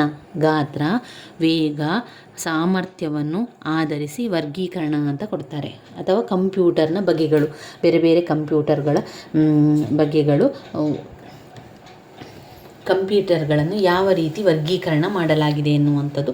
ನಿರ್ಮಾಣ ಮತ್ತು ಕಾರ್ಯ ಆಧಾರಿತ ವರ್ಗೀಕರಣ, ಅನ್ವಯ ಆಧಾರಿತ ವರ್ಗೀಕರಣ, ಗಾತ್ರ, ವೇಗ, ಸಾಮರ್ಥ್ಯ ಆಧರಿಸಿದ ವರ್ಗೀಕರಣ. ಗಾತ್ರ, ವೇಗ, ಸಾಮರ್ಥ್ಯ ಆಧಾರಿತ ವರ್ಗೀಕರಣವನ್ನು 15 ಅಂಕಕ್ಕೆ ಕೇಳಿದ್ದಾರೆ. ನಿರ್ಮಾಣ ಮತ್ತು ಕಾರ್ಯ ಆಧಾರಿತ ವರ್ಗೀಕರಣಗಳಲ್ಲಿ 3 ಕಂಪ್ಯೂಟರ್ ನೆನಪಲ್ಲಿ ಇಟ್ಕೊಳ್ಳಿ: analog computer, digital computer, hybrid computer analog computer ಮತ್ತು ಡಿಜಿಟಲ್ ಕಂಪ್ಯೂಟರ್ನ ಬಗ್ಗೆ 5 ಅಂಕಕ್ಕೆ ಕೇಳಿದ್ದಾರೆ. ಅನಲಾಗ್ ಕಂಪ್ಯೂಟರ್ ಎನ್ನುವಂಥದ್ದು ಬದಲಾಗುತ್ತಿರುವ ಸಂಕೇತಗಳನ್ನು ಗಮನಿಸಲು ಬಳಸಲಾಗುವಂಥದ್ದು, ಅದು ಅನಲಾಗ್ ಕಂಪ್ಯೂಟರ್ಗಳು. ಇಲ್ಲಿ ಈ ಅನಲಾಗ್ ಸಾಧನಗಳನ್ನು ಹೊಂದಿದ್ದು ಇದು ಬದಲಾವಣೆ ಸಂಕೇತಗಳನ್ನು ಮಾಡಲಿಕ್ಕೆ ಬಳಸುವಂಥದ್ದು. ನಿಖರವಾಗಿ ಅಪೂರ್ಣ ಅಥವಾ ವಿವೇಚನರಹಿತ ಮೌಲ್ಯಗಳನ್ನು ಪ್ರತಿನಿಧಿಸುತ್ತದೆ. ವಿದ್ಯುತ್, ಯಾಂತ್ರಿಕ, ಹೈಡ್ರಾಲಿಕ್ ಪ್ರಮಾಣಗಳನ್ನು ಪರಿಹಾರ ಕಂಡುಹಿಡಿಯಲಿಕ್ಕೆ, ರಾಸಾಯನಿಕ ಘಟಕಗಳು ಎಷ್ಟು ಆಗಿದೆ ಎಂದು ತಿಳಿದುಕೊಳ್ಳಲಿಕ್ಕೆ ಅನಲಾಗ್ ಕಂಪ್ಯೂಟರ್ ತುಂಬಾ ಅವಶ್ಯಕ. ಅಲ್ಲಿ ಬದಲಾವಣೆ ಏನಾಗ್ತಾ ಇದೆ, ಯಾವ ರೀತಿ ರಾಸಾಯನಿಕಗಳು ಬದಲಾವಣೆ ಆಗ್ತದೆ, ಯಾವ ರೀತಿ ತಾಪಮಾನಗಳೆಲ್ಲ ಬದಲಾವಣೆ ಆಗ್ತದೆ, ಅದನ್ನೆಲ್ಲ ನೋಡಲಿಕ್ಕೆ ಅನಲಾಗ್ ಕಂಪ್ಯೂಟರ್ ತುಂಬಾ ಅವಶ್ಯಕವಾಗಿರುವಂಥದ್ದು. ಇನ್ನು ಡಿಜಿಟಲ್ ಕಂಪ್ಯೂಟರ್ ದತ್ತಾಂಶಗಳ ಅಂಕೆಗಳು ಮತ್ತು ಚಿಹ್ನೆಗಳನ್ನು ಸ್ವೀಕರಿಸಿ ಓದಬಲ್ಲಂತಹ ಔಟ್ಪುಟ್. ಧನಾತ್ಮಕ, ಋಣಾತ್ಮಕ, ಆನ್ ಆಫ್ ಪ್ರತಿನಿಧಿಸಲು ಬೈನರಿ ಅಂಕೆಗಳನ್ನು 0 ಮತ್ತು 1 ಬಳಸಲಾಗ್ತದೆ. ಕಂಪ್ಯೂಟರ್ನ ಭಾಷೆ ಬೈನರಿ ಭಾಷೆ, ಅದು ಡಿಜಿಟಲ್ ಕಂಪ್ಯೂಟರ್ನಲ್ಲಿ ಮಾಡುವಂಥದ್ದು. ಈ ಡಿಜಿಟಲ್ ಕಂಪ್ಯೂಟರ್ಗಳನ್ನು ಹೆಚ್ಚು ಮೆಮೊರಿ ಸಾಮರ್ಥ್ಯ ಹೊಂದಿದೆ. ಪದ ಸಂಸ್ಕರಣೆಗೆ, ಬಿಲ್ಲುಗಳ ತಯಾರಿಕೆಯಲ್ಲಿ ಇದನ್ನು ಬಳಸಲಾಗ್ತದೆ. ಸಮೀಕರಣಗಳನ್ನು ಪರಿಹರಿಸುವಂಥ ವಿಶೇಷ ಅಪ್ಲಿಕೇಶನ್ ಕೂಡ ಡಿಜಿಟಲ್ ಕಂಪ್ಯೂಟರ್ನಲ್ಲಿದೆ. ಇನ್ನು ಹೈಬ್ರಿಡ್ ಕಂಪ್ಯೂಟರ್, ಈ ಕಂಪ್ಯೂಟರ್ಗಳಲ್ಲಿ ಅನಲಾಗ್ ಕಂಪ್ಯೂಟರ್ ಮತ್ತು ಡಿಜಿಟಲ್ ಕಂಪ್ಯೂಟರ್ಗಳ ಎರಡೂ ತತ್ವಗಳನ್ನು ನಾವು ಹೈಬ್ರಿಡ್ ಕಂಪ್ಯೂಟರ್ನಲ್ಲಿ ಹಾಕ್ತೇವೆ. ಇನ್ನು ಅನ್ವಯಿಕ ಕಂಪ್ಯೂಟರ್, ಅನ್ವಯಿಕ ಆಧಾರಿತ ವರ್ಗೀಕರಣ. ಅನ್ವಯಗಳ ಆಧಾರಿತ ವರ್ಗೀಕರಣದಲ್ಲಿ ಸಾಮಾನ್ಯ ಉದ್ದೇಶಿತ ಕಂಪ್ಯೂಟರ್, ವಿಶೇಷ ಉದ್ದೇಶಿತ ಕಂಪ್ಯೂಟರ್. ಸಾಮಾನ್ಯ ಉದ್ದೇಶಿತ ಕಂಪ್ಯೂಟರ್, ವಿಶೇಷ ಉದ್ದೇಶಿತ ಕಂಪ್ಯೂಟರ್. ಸಾಮಾನ್ಯ ಉದ್ದೇಶಿತ ಕಂಪ್ಯೂಟರ್ನಲ್ಲಿ ಕಂಪ್ಯೂಟರನ್ನು ಸಾಮಾನ್ಯ ವಿಷಯಗಳಿಗೆ ಇದನ್ನು ಬಳಸಲಾಗುವಂಥದ್ದು. ಇಲ್ಲಿ ಮೆಮೊರಿಗಳು ಶಾಶ್ವತವಾಗಿ ಜೋಡಿಸಿಲ್ಲ, ಹಾಗಾಗಿ ಹೊಸ ಸೂಚನೆಗಳು ಸಂಸ್ಕರಣೆಗಾಗಿ ಬೇಕಾದ ಲೋಡ್ಗಳನ್ನು ಮಾಡ್ಬೋದು. ಅಂದರೆ ವೇತನ ಬಿಲ್ ತಯಾರಿಕೆ ಮಾಡುವಂಥದ್ದು, ಮಾರಾಟ ವರದಿ ಮುದ್ರಣ ಮಾಡುವಂಥದ್ದು. ವಿಶೇಷ ಉದ್ದೇಶಿತ ಕಂಪ್ಯೂಟರ್ ಒಂದು ನಿರ್ದಿಷ್ಟ ಕೆಲಸದ ಅವಶ್ಯಕತೆಗಾಗಿ ಬಳಸುವಂಥದ್ದು. ಡಿಜಿಟಲ್ ಕ್ಯಾಮರಾಗಳಿಗೆ, ವಾಹನದ ಇಂಧನ ಮತ್ತು ದಹನ ನಿಯಂತ್ರಣಕ್ಕೆ ವಿಶೇಷ ಉದ್ದೇಶಿತ ಕಂಪ್ಯೂಟರನ್ನು ಬಳಸುವಂಥದ್ದು. ಇನ್ನು ಗಾತ್ರ, ವೇಗ, ದಕ್ಷತೆಯನ್ನು ಆಧರಿಸಿ ವರ್ಗೀಕರಣ ಅಂತ ಹೇಳಿದರೆ ಅದರಲ್ಲಿ ಬರುವಂಥದ್ದು super computer. 2 mainframe computer. 3 mini computer. 4 ಕಾರ್ಯಕ್ಷೇತ್ರ ಕಂಪ್ಯೂಟರ್. 5 micro computer. 6 ಲ್ಯಾಪ್ಟಾಪ್ ಮತ್ತು ನೋಟ್ ಪ್ಯಾಡ್ಗಳು. 5 ಹ್ಯಾಂಡ್ ಗಣಕಗಳು, ಹ್ಯಾಂಡ್ ಕಂಪ್ಯೂಟರ್. ಪರ್ಸನಲ್ ಡಿಜಿಟಲ್ ಸಹಾಯಕ, ಸ್ಮಾರ್ಟ್ಫೋನ್, ಟ್ಯಾಬ್ಲೆಟ್. ಇದು ಗಾತ್ರ ಮತ್ತು ವೇಗ, ದಕ್ಷತೆ ಆಧರಿಸಿ ವರ್ಗೀಕರಣ. ಕಂಪ್ಯೂಟರ್ನ ಹೆಸರುಗಳನ್ನು ಮಾತ್ರ ಹೇಳ್ತಾ ಹೋಗ್ತಾನೆ, ಆ ಹೆಸರಿಗೆ ತಕ್ಕಂತೆ ನೀವು ವಿವರಣೆಯನ್ನು ಬರೆಯಿರಿ. ಸೂಪರ್ ಕಂಪ್ಯೂಟರ್ ಅಂತ ಹೇಳಿದರೆ ಅಲ್ಲಿ ತುಂಬಾ ಶಕ್ತಿ ಇದೆ, ತುಂಬಾ ವೇಗ ಇದೆ, ತುಂಬಾ ಸಾಮರ್ಥ್ಯ ಇದೆ, ತುಂಬ ಫಾಸ್ಟಾಗಿ ಎಲ್ಲ ಕೆಲಸವನ್ನು ಮಾಡುವಂಥದ್ದು ಸೂಪರ್ ಕಂಪ್ಯೂಟರ್. ಪಾಯಿಂಟ್ಸ್ಗಳನ್ನು ಮತ್ತೊಮ್ಮೆ ಹೇಳುವ: ಗಾತ್ರ, ವೇಗ ಮತ್ತು ದಕ್ಷತೆಯನ್ನು ಆಧರಿಸಿ ವರ್ಗೀಕರಣಗಳಲ್ಲಿ ಒಂದು ಸೂಪರ್ ಕಂಪ್ಯೂಟರ್. ಒಂದು ಯಾವುದು? ನನ್ನ ಜೊತೆಗೆ ನೀವು ಕೂಡ ಹೇಳಿ: super computer, super computer, super computer. 2 mainframe computer, mainframe computer, mainframe computer. ಇದು ಸಾಮಾನ್ಯ ಉದ್ದೇಶದ ಬೃಹತ್ ಶೇಖರಣಾ ಸಾಮರ್ಥ್ಯ, ದೊಡ್ಡ ಪ್ರಮಾಣದ ದುಬಾರಿ ಯಂತ್ರ ಕೂಡ ಆಗಿರುತ್ತದೆ. ಈ ಕಂಪ್ಯೂಟರ್ಗಳ ವ್ಯವಸ್ಥೆ CPUಗಳು ಮೇನ್ ಫ್ರೇಮ್ ರೀತಿಯ ವಿಭಾಗದಲ್ಲಿ ಇರ್ತದೆ. Mainframe computer. 1 super computer. 2 mainframe computer. 3 mini computer. ಇದು ದುಬಾರಿ ಅಗ್ಗದ ರೀತಿಯಲ್ಲಿ ಸಿಗುವಂಥ computer, mini computer. Super computer, mainframe computer, mini computer. 3 ಆಯ್ತೀಗ: super computer, mainframe computer, mini computer. ಇದರ ಪ್ರಶ್ನೆ ಏನು? ಗಾತ್ರ, ವೇಗ, ದಕ್ಷತೆಯನ್ನು ಆಧರಿಸಿ ಕಂಪ್ಯೂಟರ್ನ ವರ್ಗೀಕರಣ. ಗಾತ್ರ, ವೇಗ ಮತ್ತು ದಕ್ಷತೆಯನ್ನು ಆಧರಿಸಿ ವರ್ಗೀಕರಣ. Super computer, super computer, mainframe computer, mini computer. Mainframe computer, mini computer. ಕಾರ್ಯಕ್ಷೇತ್ರದ ಕಂಪ್ಯೂಟರ್, ಕಾರ್ಯಕ್ಷೇತ್ರದ ಕಂಪ್ಯೂಟರ್. ಮೈಕ್ರೋ ಕಂಪ್ಯೂಟರ್, ಕಾರ್ಯಕ್ಷೇತ್ರದ computer, micro computer. Super computer, mainframe computer, mini computer, ಕಾರ್ಯಕ್ಷೇತ್ರದ computer, micro computer, micro computer, laptop ಮತ್ತು note ಪ್ಯಾಡ್ಗಳು, laptop ಮತ್ತು note ಪ್ಯಾಡ್ಗಳು, hand computer, personal digital ಸಹಾಯಕ,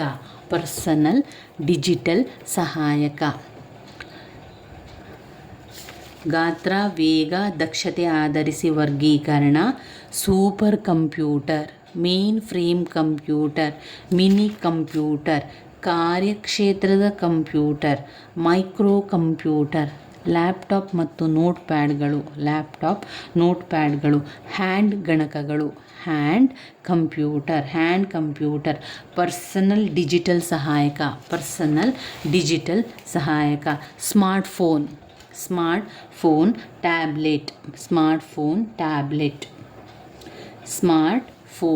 tablet, ಗಾತ್ರ, ವೇಗ, ದಕ್ಷತೆಯನ್ನು ಆಧರಿಸಿ ವರ್ಗೀಕರಣ. ಮತ್ತೊಮ್ಮೆ ಪಾಯಿಂಟ್ಸ್ ಹೇಳ್ತಾ ಹೋಗ್ತೇನೆ. ಸೂಪರ್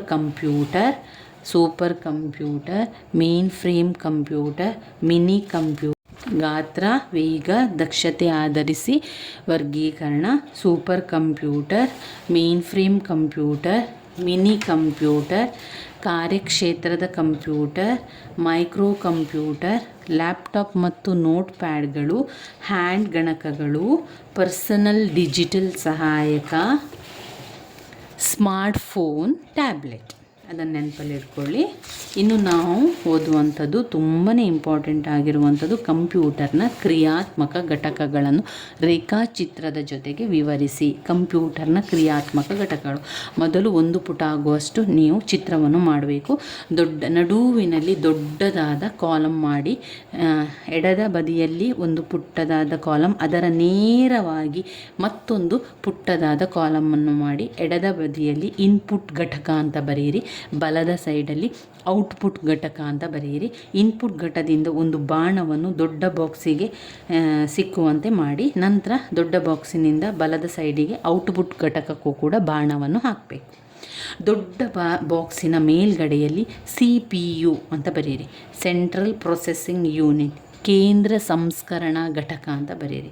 ನಂತರ ದೊಡ್ಡ ಬಾಕ್ಸಿನ ಒಳಗಡೆ 3 ಬಾಕ್ಸ್ಗಳನ್ನು ಹಾಕಿ, ಅದರಲ್ಲಿ ಕಂಟ್ರೋಲ್ ಯೂನಿಟ್, ನಿಯಂತ್ರಣ ಘಟಕ, ಅರಿಥಮೆಟಿಕ್ ಆ್ಯಂಡ್ ಲಾಜಿಕ್ ಯೂನಿಟ್, ಅಂಕಗಣಿತ ಮತ್ತು ತರ್ಕಶಾಸ್ತ್ರದ ಘಟಕ, 3 ಮೆಮೊರಿ ಯೂನಿಟ್, ಸಂಗ್ರಹಣಾ ಘಟಕ. ನಂತರ ಆ ದೊಡ್ಡ ಬಾಕ್ಸಿನ ಕೆಳಗಡೆ ಮತ್ತೊಂದು ಬಾಕ್ಸ್ ಮಾಡಿ, ಅದು ಸೆಕೆಂಡ್ರಿ ಮೆಮೊರಿ ಯೂನಿಟ್, ದ್ವಿತೀಯ ಸಂಗ್ರಹಣಾ ಘಟಕ ಅಂತ ಹಾಕಿ. ಈಗ ಬಾಣಗಳನ್ನು ಹಾಕಬೇಕು. ಸೆಕೆಂಡ್ರಿ ಮೆಮೊರಿ ಯೂನಿಟಿಂದ ಮೇಲ್ಗಡೆಗೆ ಮೇಲುಮುಖವಾಗಿ ಬಾಣ ಮೆಮೊರಿ ಯೂನಿಟಿಗೆ ಹೋಗಬೇಕು. ನಂತರ ಮೆಮೊರಿ ಯೂನಿಟಿಂದ ಮೇಲ್ಗಡೆ ಬಾಣ ಅರಿಥಮೆಟಿಕ್ ಲಾಜಿಕ್ ಯೂನಿಟಿಗೆ ಹೋಗಬೇಕು. ಮತ್ತು ಪುನಃ ಅರಿಥಮೆಟಿಕ್ ಲಾಜಿಕ್ಕಿಂದ ಬಾಣ ಕೆಳಮುಖವಾಗಿ ಬರಬೇಕು. ಹಾಗೆ ಮೆಮೊರಿ ಯೂನಿಟಿಂದ ದ್ವಿತೀಯ ಸಂಗ್ರಹಣಾ ಯೂನಿಟಿಗೆ ಕೆಳಮುಖವಾಗಿ ಬಾಣ ಬರಬೇಕು. ನಂತರ ಕಂಟ್ರೋಲ್ ಯೂನಿಟಿನಿಂದ ಒಂದು ಕನೆಕ್ಷನ್ ಮೆಮೊರಿ ಯೂನಿಟಿಗೆ ಬರಬೇಕು. ಎಡದ ಬದಿಯಲ್ಲಿ ಕಂಟ್ರೋಲ್ ಯೂನಿಟಿನಿಂದ ಮೆಮೊರಿ ಯೂನಿಟ್ಗೆ ಒಂದು ಕನೆಕ್ಷನ್, ಹಾಗೆ ಕಂಟ್ರೋಲ್ ಯೂನಿಟಿನಿಂದ ಅಂಕಗಣಿತ ಮತ್ತು ತರ್ಕಶಾಸ್ತ್ರದ ಘಟಕಕ್ಕೆ ಒಂದು ಯೂನಿಟ್ ಅಲ್ಲಿ ಕನೆಕ್ಟ್ ಆಗಬೇಕು. ನಂತರ ಬರಿತಾ ಹೋಗಿ. ಇನ್ಪುಟ್ ಘಟಕದ ವಿವರಿಸಬೇಕಲ್ವಾ, ಮೊದಲು ಅದರ ಪಾರ್ಟ್ಗಳನ್ನು ಬರೀರಿ. ಈ ರೀತಿಯಾಗಿ ಬರೀರಿ. ಕಂಪ್ಯೂಟರ್ನ ಕ್ರಿಯಾತ್ಮಕ ಘಟಕಗಳಲ್ಲಿ ಬರುವಂಥ ಭಾಗಗಳು: ಇನ್ಪುಟ್ ಘಟಕ, CPU, ಕೇಂದ್ರ ಸಂಸ್ಕರಣಾ ಘಟಕ, ನಿಯಂತ್ರಣ ಘಟಕ, ಅರಿಥಮೆಟಿಕ್ ಆ್ಯಂಡ್ ಲಾಜಿಕ್ ಯೂನಿಟ್, ಅಂಕಗಣಿತ ಮತ್ತು ತರ್ಕಶಾಸ್ತ್ರದ ಘಟಕ, ಮೆಮೊರಿ ಯೂನಿಟ್, ಸಂಗ್ರಹಣಾ ಘಟಕ, ದ್ವಿತೀಯ memory unit, secondary memory unit, output ಘಟಕ ಅಂತ ಬರೀರಿ. ನಂತರ ವಿವರಣೆ ಮಾಡ್ತಾ ಹೋಗಿ. ಇನ್ಪುಟ್ ಘಟಕ ಅಂದರೆ ಮಾಹಿತಿಗಳನ್ನು ಪಡೆದುಕೊಳ್ಳುವುದು, ದತ್ತಾಂಶಗಳನ್ನು ತೆಗೆದುಕೊಳ್ಳುವುದು. ನಂತರ ಅದು ಕಂಪ್ಯೂಟರ್ನ ಬೈನರಿ ಭಾಷೆಗೆ ಅದನ್ನು ವರ್ಗಾವಣೆ ಮಾಡಿಕೊಂಡು ಅದು ಕಂಪ್ಯೂಟರ್ನ ಸಂಗ್ರಹಣಾ ಘಟಕಕ್ಕೆ ಕಳಿಸ್ತದೆ. ಸಂಗ್ರಹಣಾ ಘಟಕದಿಂದ ದ್ವಿತೀಯ ಸಂಗ್ರಹಣಾ ಘಟಕಕ್ಕೆ ಕಳಿಸಿ ಬೇಕಾದ ಪ್ರೋಗ್ರಾಮ್ಗಳನ್ನೆಲ್ಲ ಮಾಡಿಕೊಂಡು ಅದು ಅಂಕಗಣಿತ ಮತ್ತು ತರ್ಕಶಾಸ್ತ್ರದ ರೀತಿಯಲ್ಲಿ ಬೇಕಂತಾದರೆ ಅಂಕಗಣಿತ ತರ್ಕಶಾಸ್ತ್ರಕ್ಕೆ ಅದನ್ನು ಕಳಿಸ್ತದೆ. ನಂತರ ಅದನ್ನೆಲ್ಲ ಕೂಡ ನಿಯಂತ್ರಣವನ್ನು ಕೂಡ ಮಾಡ್ತದೆ. ಎಷ್ಟು ಸಮಯ ಬೇಕೋ ಅಷ್ಟು ಸಮಯ ಮೆಮೊರಿಯಲ್ಲಿ ಇಟ್ಕೊಳ್ತದೆ ಅದು. ನಂತರ ಎಲ್ಲವನ್ನು ಕೂಡ ಲೆಕ್ಕಾಚಾರಗಳನ್ನು ಮಾಡಿ ಅದಕ್ಕೆ ಬೇಕಾದಂಥ ಫಲಿತಾಂಶವನ್ನು ಔಟ್ಪುಟ್ ಮುಖಾಂತರ ನಮಗೆ ಕೊಡುವಂಥದ್ದು, ಔಟ್ಪುಟ್ ಮೂಲಕ ನಮಗೆ ಕೊಡುವಂಥದ್ದು. ಈ ರೀತಿಯಾಗಿ ವಿವರಿಸ್ತಾ ಹೋಗಿ. ಇನ್ಪುಟ್ ಸಾಧನಗಳು ಇನ್ಪುಟ್ ಸಾಧನಗಳು ಕೂಡ ಮುಖ್ಯವಾಗಿರುವಂಥ ಒಂದು ಪ್ರಶ್ನೆ. ಇನ್ಪುಟ್ ಸಾಧನ ಅಂತ ಬಂದಾಗ ಇದು ಒಂದು ಬಾಹ್ಯ ಸಾಧನ. ಕಂಪ್ಯೂಟರ್ ಇನ್ಪುಟ್ ಅಂತ ಹೇಳಿದ ಕೂಡ ನಿಮಗೆ ಯಾವುದು ಅಂತ ಗೊತ್ತಿದೆ ಅಲ್ವಾ, ಅದು ಬಾಹ್ಯ ಸಾಧನ. ಅದು ದತ್ತಾಂಶಗಳನ್ನು ಮಾಹಿತಿಗಳನ್ನು ಪಡೆದುಕೊಳ್ತದೆ ಮತ್ತು ಅದಕ್ಕೆ ಯಾವುದೆಲ್ಲ ಅದನ್ನು ಬದಲಾವಣೆ ಮಾಡುವಂಥದ್ದು, ವರ್ಗಾವಣೆ ಮಾಡುವಂಥದ್ದು, ಬೈನರಿ ಭಾಷೆಗೆ ಅದನ್ನು ಕನ್ವರ್ಟ್ ಮಾಡುವಂಥದ್ದು, ಇದನ್ನೆಲ್ಲ ಇನ್ಪುಟ್ ಸಾಧನ ಮಾಡ್ತದೆ. ಇನ್ಪುಟ್ ಸಾಧನಗಳು ಯಾವುದೆಲ್ಲ ಕಂಪ್ಯೂಟರ್ನಲ್ಲಿರುವಂಥ ಇನ್ಪುಟ್ ಸಾಧನಗಳು, ಒಂದು ಕೀಬೋರ್ಡ್, ಕೀಲಿಮಣೆ, mouse, trackball, joystick, light pen, scanner, touch ಫಲಕಗಳು, ಡಿಜಿಟಲ್ ಕ್ಯಾಮರಾ, ಸ್ಮಾರ್ಟ್ ಕಾರ್ಡ್. ಇದನ್ನು ಕೇಳ್ತಾರೆ ಸ್ನೇಹಿತರೆ. ಇನ್ಪುಟ್ ಸಾಧನಗಳು ಯಾವುದು? 3 ಇನ್ಪುಟ್ ಸಾಧನಗಳನ್ನು ವಿವರಿಸಿ ಅಂತ. ಇನ್ಪುಟ್ ಸಾಧನ ಅಂತ ಹೇಳಿದರೆ ಕಂಪ್ಯೂಟರ್ನ ಬಾಹ್ಯ ಘಟಕವಾಗಿದೆ, ಬಾಹ್ಯ ಸಾಧನವಾಗಿದೆ. ಇದು ದತ್ತಾಂಶ ಮತ್ತು ಮಾಹಿತಿಗಳನ್ನು ಪಡೆದುಕೊಳ್ತದೆ. ಅವುಗಳನ್ನು ಪಡೆದುಕೊಂಡು ಅವುಗಳಿಗೆ ಬೇಕಾದಂತಹ ಬದಲಾವಣೆಗಳನ್ನು ಮಾಡಿಕೊಂಡು ಕಂಪ್ಯೂಟರ್ಗೆ ರವಾನಿಸ್ತದೆ. ಇನ್ಪುಟ್ ಸಾಧನಗಳು ಯಾವುದೆಲ್ಲ ಮತ್ತೊಮ್ಮೆ ಹೇಳ್ತಾ ಇದ್ದೇನೆ. ಕೀಬೋರ್ಡ್ ಅಂತಲೇ ಬರೀರಿ, ಕನ್ನಡ ಅಕ್ಷರಗಳಲ್ಲಿ ಬರೀರಿ, ಅಥವಾ ಕೀಲಿಮಣೆ, ಕೀಬೋರ್ಡ್ ಅಥವಾ ಕೀಲಿಮಣೆ, mouse, trackball, joystick, light pen, scanner, touch ಫಲಕಗಳು, digital camera, smart card, digital camera, smart card.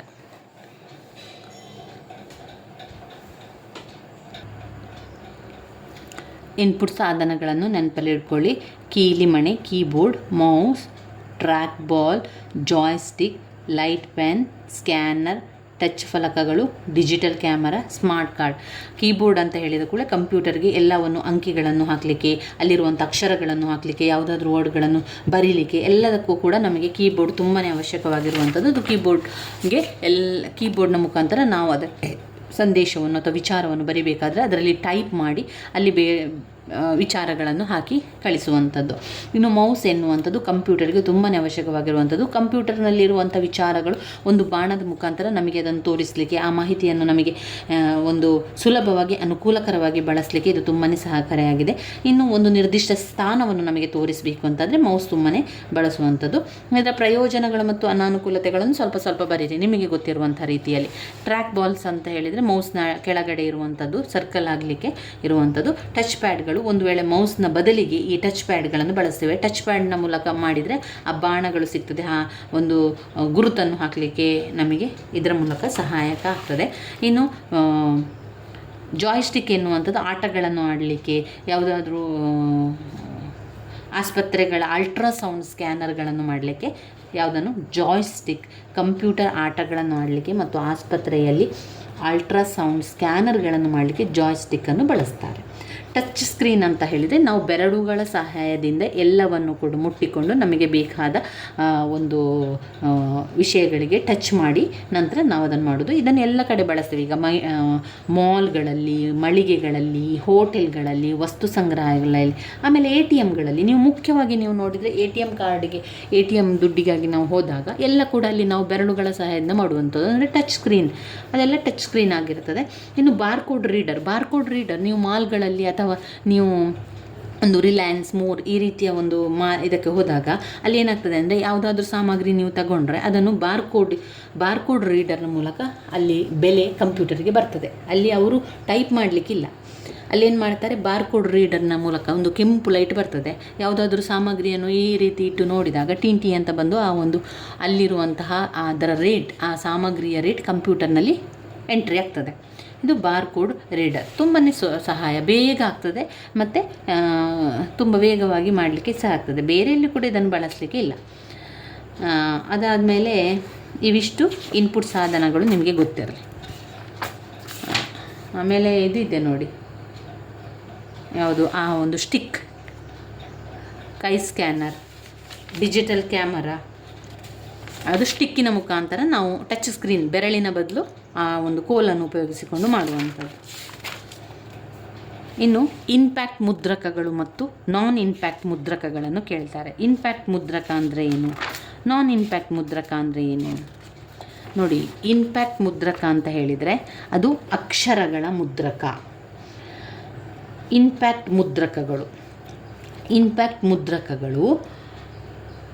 ಇದು ಈ ಒಂದು ಶಾಯಿ ರಿಬ್ಬನ್ ಮತ್ತು ಕಾಗದಗಳ ಸಂಪರ್ಕದಿಂದ ಕಾಗದ ತುಂಡುಗಳ ಮೇಲೆ ಅಕ್ಷರಗಳು ಮತ್ತು ಗ್ರಾಫಿಕ್ಗಳು ರೂಪಿತವಾಗುವಂಥದ್ದು ಇಂಪ್ಯಾಕ್ಟ್ ಪ್ರಿಂಟರ್ಸ್, ಪ್ರಿಂಟ್ ಮಾಡುವಂಥದ್ದು. ಇಲ್ಲಿ ಇಂಪ್ಯಾಕ್ಟ್ ಪ್ರಿಂಟರ್ಸ್, ಇಲ್ಲಿ ಅಕ್ಷರ ಮುದ್ರಣ ಆಗ್ತದೆ. ಡೈಸಿ ವೀಲ್ ಮುದ್ರಕ, ಈ ಮುದ್ರಕಗಳು ಒಂದು ಸಮಯದಲ್ಲಿ ಒಂದೇ ಅಕ್ಷರ ಮುದ್ರಿಸ್ಬೋದು. ಅವು ಬೆರಳಚ್ಚು ಯಂತ್ರದ ಕೆಲಸ ಮಾಡ್ತದೆ. ಉದಾಹರಣೆಗೆ ಡೈಸಿ ವೀಲ್ ಮುದ್ರಕ, ಡಾಟ್ ಮ್ಯಾಟ್ರಿಕ್ ಮುದ್ರಕ, ಇಂಕ್ ಜೆಟ್ ಪ್ರಿಂಟರ್. ಇಂಪ್ಯಾಕ್ಟ್ ಮುದ್ರಕಗಳು ಯಾವಾಗಲೂ ಅದು ಶಾಯಿ ರಿಬ್ಬನ್ ಮತ್ತು ಕಾಗದವನ್ನು ಬಳಸಿಕೊಂಡು ಮಾಡುವಂಥದ್ದು. ಅಕ್ಷರಗಳ ಮುದ್ರಣವನ್ನು ಒಂದೊಂದೇ ಅಕ್ಷರವನ್ನು ಹಾಕಿಸಿ ಮಾಡಿಸುವಂಥದ್ದು, ಒಂದೊಂದು ಅಕ್ಷರ ಮುದ್ರಿಸಿ ಬೆರಳಚ್ಚು ಯಂತ್ರದ ಸಹಾಯದಿಂದ ಮಾಡುವಂಥದ್ದು, ಅಥವಾ ಶಾಯಿಯಿಂದ ಜೆಟ್ ಪ್ರಿಂಟರ್ಗಳಿಂದ ಮಾಡುವಂಥದ್ದು ಇಂಪ್ಯಾಕ್ಟ್ ಮುದ್ರಕಗಳು.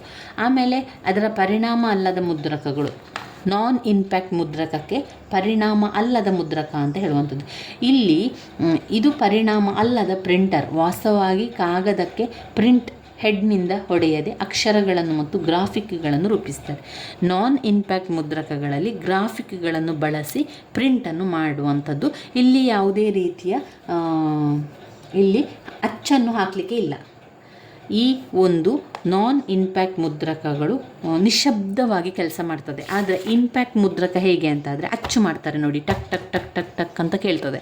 ಅದು ಯಂತ್ರದ ಮುಖಾಂತರ, ಬೆರಳಚ್ಚು ಯಂತ್ರದ ಮೂಲಕ ಇಂಪ್ಯಾಕ್ಟ್ ಮುದ್ರಕಗಳನ್ನು ಮಾಡುವಂಥದ್ದು.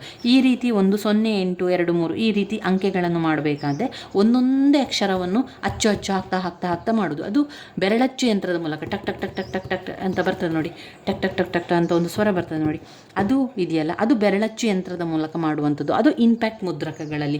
ಮುದ್ರಕ ಅಂದರೆ ಪ್ರಿಂಟರ್ಸ್. ಇಂಪ್ಯಾಕ್ಟ್ ಪ್ರಿಂಟರ್ಸಲ್ಲಿ ಅಕ್ಷರ ಮುದ್ರಣವನ್ನು ಮಾಡುವಂಥದ್ದು, ಒಂದೊಂದೇ ಅಚ್ಚನ್ನು ಬಳಸುವಂಥದ್ದು ಮತ್ತು ಬೆರಳಚ್ಚು ಯಂತ್ರದ ಮುಖಾಂತರ ಅದನ್ನು ಮಾಡುವಂಥದ್ದು. ಇದರಲ್ಲಿ ಶಾಯಿಯನ್ನು ಕೂಡ ಬಳಸ್ತಾರೆ, ಆದರೆ ಒಂದೊಂದು ಇಂಕ್ ಜೆಟ್ ಪ್ರಿಂಟರ್ ಮೂಲಕ ಬಳಸ್ತಾರೆ. ಮತ್ತು ಒಂದು ಹೆಚ್ಚು ಸ್ವರದಿಂದ ಕೂಡಿರ್ತದೆ. ಇದು ಸ್ವಲ್ಪ ಖರ್ಚು ಜಾಸ್ತಿ ಇರ್ತದೆ. ಶಾಯಿ ಸುರಿಯುತ್ತಿದ್ದಂತೆ ಪ್ರಿಂಟರ್ ಔಟ್ ಕ್ರಮೇಣ ಬದಲಾಗಿ ಬಿಡ್ತದೆ. ಕಡಿಮೆ ಆಗಬಾರ್ದು, ಶಾಯಿ ಹೆಚ್ಚೆಚ್ಚೇ ಇರಬೇಕು. ಕಡಿಮೆ ಆದ ತಕ್ಷಣ ಆ ಒಂದು ಅಕ್ಷರಗಳ ಕಲರು ಕೂಡ ಕಡಿಮೆ ಆಗ್ತಾನೆ ಹೋಗ್ತದೆ. ಇಂಪ್ಯಾಕ್ಟ್ ಮುದ್ರಕಗಳು ಸಾಮಾನ್ಯವಾಗಿ ಶಬ್ದ ಬರ್ತದೆ, ಇಲ್ಲಿ ಶಬ್ದ ಬರ್ತದೆ. ಆದರೆ ನಾನ್ ಇಂಪ್ಯಾಕ್ಟ್ ಮುದ್ರಕಗಳು ಯಾವುದೇ ಶಬ್ದ ಇಲ್ಲ, ನಿಶಬ್ದದಿಂದ ಆಗ್ತಾನೆ ಹೋಗ್ತದೆ. ಅದು ಗೊತ್ತೇ ಆಗೋದಿಲ್ಲ ನಮಗೆ. ಬೇಗ ಬೇಗ ತುಂಬಾ ಫಾಸ್ಟ್ ಆಗ್ತದೆ. ಇದು ಸ್ವಲ್ಪ ನಿಧಾನ ಆಗ್ತದೆ ಮತ್ತು ಖರ್ಚು ಕೂಡ ಹೆಚ್ಚು. ಮತ್ತು ಇದಕ್ಕೆ ಬೆರಳಚ್ಚು ಯಂತ್ರಗಾರರು ಬೇಕು, ಬೆರಳಚ್ಚು ಗೊತ್ತಿರುವವರು ಆಗಬೇಕು. ಆದರೆ ನಾನ್ ಇಂಪ್ಯಾಕ್ಟ್ ಮುದ್ರಕ ಅಲ್ಲಿ ಶಾಯಿ ಮುದ್ರಕ, ಇಲ್ಲಿ ಇಂಕ್ ಜೆಟ್ ಮುದ್ರಕ ತಂತ್ರಜ್ಞಾನ ಮೂಲಕ ಕೆಲಸವನ್ನು ಮಾಡ್ತದೆ. ಇಲ್ಲಿ ಕೈಯ ಸಹಾಯದಿಂದ ಮಾಡಲಿಕ್ಕಿಲ್ಲ, ಬೆರಳಚ್ಚು ಯಂತ್ರವನ್ನು ಉಪಯೋಗಿಸಲಿಕ್ಕಿಲ್ಲ. ಇದು ಅದು ಮಿಷನ್ನಲ್ಲಿ ಎಲ್ಲ ಕೂಡ ಮಾಡ್ತಾನೆ ಹೋಗ್ತದೆ. ಸಣ್ಣ ಶಾಯಿಯ ಹನಿಗಳು ಅಲ್ಲಿ ಬೀಳ್ತಾ ಬೀಳ್ತಾ ಅದು ಅಕ್ಷರ ಬರುವಂಥದ್ದು. ಅಲ್ಲಿ ಅವರು ಹಾಕಿರಬೇಕು, ಮೊದಲೇ ಆ ಒಂದು ಇಂಕ್ ಹಾಕಿರಬೇಕು. ಇಲ್ಲಿ ಪದೇ ಪದೇ ಇಂಕನ್ನು ಹಾಕಲಿಕ್ಕಿಲ್ಲ. ಈ ಮುದ್ರಕ ಕಾರ್ಯಾಚರಣೆಯಲ್ಲಿ ನಿಶಬ್ದವಾಗಿರ್ತದೆ. ಆಮೇಲೆ ಇದು ರೆಸೊಲ್ಯೂಷನ್ ಮೂಲಕ ಅಪ್ಪಟವಾದ ಸುಗಮ ವಿವರಗಳನ್ನು ಮುದ್ರಿತ ಮಾಡ್ತದೆ, ಸುಗಮವಾಗಿ ನಮಗೆ ಮಾಡಿಕೊಡ್ತದೆ. ಛಾಯಾಗ್ರಹಣ ಗುಣಮಟ್ಟದ ಪಠ್ಯಚಿತ್ರಗಳನ್ನು ಕೂಡ ಉತ್ಪತ್ತಿ ಮಾಡ್ತದೆ. ಇದು ಬಣ್ಣಗಳ ಒಂದು ಇದು ಕೂಡ ಮಾಡ್ತದೆ, ಬಣ್ಣಗಳಿಂದ ಕೂಡಿದಂಥ ಪಾಠಪುಸ್ತಕಗಳನ್ನು ಮಾಡುವಂಥದ್ದು ಕೂಡ ಮಾಡ್ತದೆ. ಆದರೆ ನಾನ್ ಇಂಪ್ಯಾಕ್ಟ್ ಮುದ್ರಕಗಳು ತುಂಬ ದುಬಾರಿಯಾಗಿರುವಂಥದ್ದು. ಶಾಯಿ ಸಾಮಾನ್ಯವಾಗಿ ತುಂಬ ದುಬಾರಿಯಾಗಿರ್ತದೆ. ಅನೇಕ ಇಂಕ್ ಕಾರ್ಟಿಜ್ಗಳು ಪ್ರಿಂಟರ್ ಶಾಯಿ ಮಟ್ಟ ಅಂದಾಜಿಸಲು ಸಂವಹಿಸುವ ಒಂದು ಬುದ್ಧಿವಂತ ಮೈಕ್ರೋ ಚಿಪ್ ಹೊಂದಿರುತ್ತದೆ. ಈ ಪ್ರಿಂಟರ್ ದೋಷ ಸಂದೇಶವನ್ನು ತೋರಿಸುತ್ತದೆ ಅಥವಾ ತಪ್ಪಾಗಿ ಶಾಯಿ ಕಾರ್ಟ್ರಿಜ್ ಖಾಲಿ ಎಂದು ಬಳಕೆದಾರರು ತಿಳಿಸಲು ಕಾರಣವಾಗಬಹುದು. ಇದು ದುಬಾರಿಯಾಗಿರುವಂಥದ್ದು ನಾನ್ ಇಂಪ್ಯಾಕ್ಟ್ ಮುದ್ರಕಗಳು. ಇಂಪ್ಯಾಕ್ಟ್ ಮುದ್ರಕಗಳು ಸ್ವಲ್ಪ ಕಡಿಮೆ ಇರ್ತದೆ. ನಾನ್ ಇಂಪ್ಯಾಕ್ಟ್ ಮುದ್ರಕಗಳು ಇದು ದುಬಾರಿಯಾಗಿದೆ. ಇಂಪ್ಯಾಕ್ಟ್ ಮುದ್ರಕಗಳಲ್ಲಿ ಸ್ವರ ಬರ್ತದೆ, ಶಬ್ದ ಬರ್ತದೆ. ಇದು ಅಕ್ಷರ ಮುದ್ರಣವಾಗಿರುವಂಥದ್ದು, ಒಂದೊಂದೇ ಅಕ್ಷರವನ್ನು ಮಾಡಿ ಬಳಸುವಂಥದ್ದು. ಶಾಯಿಯನ್ನು ಹಾಕಿ ಮಾಡೋದು. ಶಾಯಿ ಕಡಿಮೆ ಆಯಿತು ಅಂತಂದರೆ ಅದು ಅಕ್ಷರಗಳ ಡಲ್ಲಾಗಿ ಬರ್ತಾನೆ ಹೋಗ್ತದೆ. ಆದರೆ ನಾನ್ ಇಂಪ್ಯಾಕ್ಟ್ ಮುದ್ರಕಗಳೇನು ಅಂದರೆ ಇದು ದುಬಾರಿಯಾಗಿರುವಂಥದ್ದು. ಶಾಯಿ ಮುದ್ರಕದಲ್ಲಿ ಇದು ತಂತ್ರಜ್ಞಾನದ ಮೂಲಕ ಮಾಡ್ತಾನೆ ಹೋಗ್ತದೆ. ಇಲ್ಲಿ ನಾವು ಪದೇ ಪದೇ ಒತ್ತಿ ಹಾಕಲಿಕ್ಕಿಲ್ಲ ಅಥವಾ ಬೆರಳಚ್ಚು ಸಹಾಯದಿಂದ ಬಳಸಲಿಕ್ಕಿಲ್ಲ. ಅದರ ಎಲ್ಲ ಒಳಗಿನ ಕೆಲಸ ತಂತ್ರಾಂಶದ ಮೂಲಕ ಅದು ಯಂತ್ರಗಳು ಮಾಡ್ತಾನೆ ಹೋಗ್ತದೆ. ಅಲ್ಲಿ ಶಾಯಿ ಒಂದು ಕಡೆಯಲ್ಲಿ ಹಾಕಿಬಿಟ್ರೆ ನಂತರ ಅದು ನಮಗೆ ಅದು ಮುಗಿದಾಗ ಅದರ ಒಂದು ಸಿಗ್ನಲನ್ನು ಕೂಡ ಕೊಡ್ತದೆ. ಇಂತಿಷ್ಟು ಸಮಯದಲ್ಲಿ ಫಾಸ್ಟ್ ಆಗಿ ಕೆಲಸ ಮಾಡ್ತದೆ. ಇದು ನಾನ್ ಇಂಪ್ಯಾಕ್ಟ್ ಮುದ್ರಕ. ಇದು ದುಬಾರಿಯಾಗಿದೆ. ಹಾಗೆ ಇದು ರೆಸೊಲ್ಯೂಷನ್ ಮೂಲಕ ಅಪ್ಪಟವಾದ ಸುಗಮ ವಿವರಣೆಗಳನ್ನು ಕೂಡ ಮುದ್ರಿಸ್ತದೆ.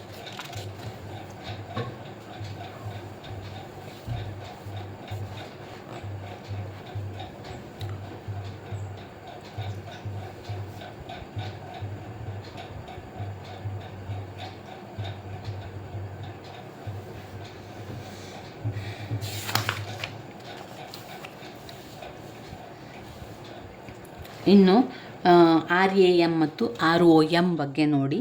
ರ್ಯಾಮ್ ಮತ್ತು read only memory, secondary memory unit ನಾವು ಓದಿದ್ದೇವೆ ನೋಡಿ. Magnetic chip, magnetic tape. Random access memory RAM ಮತ್ತು ROM ಗೊತ್ತಿರಬೇಕು. RAM ಅಂತ ಹೇಳಿದರೆ ರ್ಯಾಂಡಮ್ ಆ್ಯಕ್ಸೆಸ್ ಮೆಮೊರಿ, ಯಾದೃಚ್ಛಿಕ ಪ್ರವೇಶ ಮೆಮೊರಿ.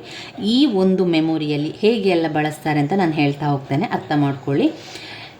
ರ್ಯಾಂಡಮ್ ಆ್ಯಕ್ಸೆಸ್ ಮೆಮೊರಿ ಮಾಹಿತಿಯನ್ನು CPU ಮೂಲಕ ಓದುವುದಕ್ಕೆ ಮತ್ತು ಬರೆಯುವುದಕ್ಕೆ ಅನುಮತಿಸುವ ಮೆಮೊರಿಯ ಒಂದು ವಿಧ. ಇದು ತಾತ್ಕಾಲಿಕ ಮಾಹಿತಿಯನ್ನು ಸಂಗ್ರಹಿಸುತ್ತದೆ, ಅಲ್ಪಾವಧಿಯ ಶೇಖರಣೆಗೆ ಬಳಸಲಾಗ್ತದೆ.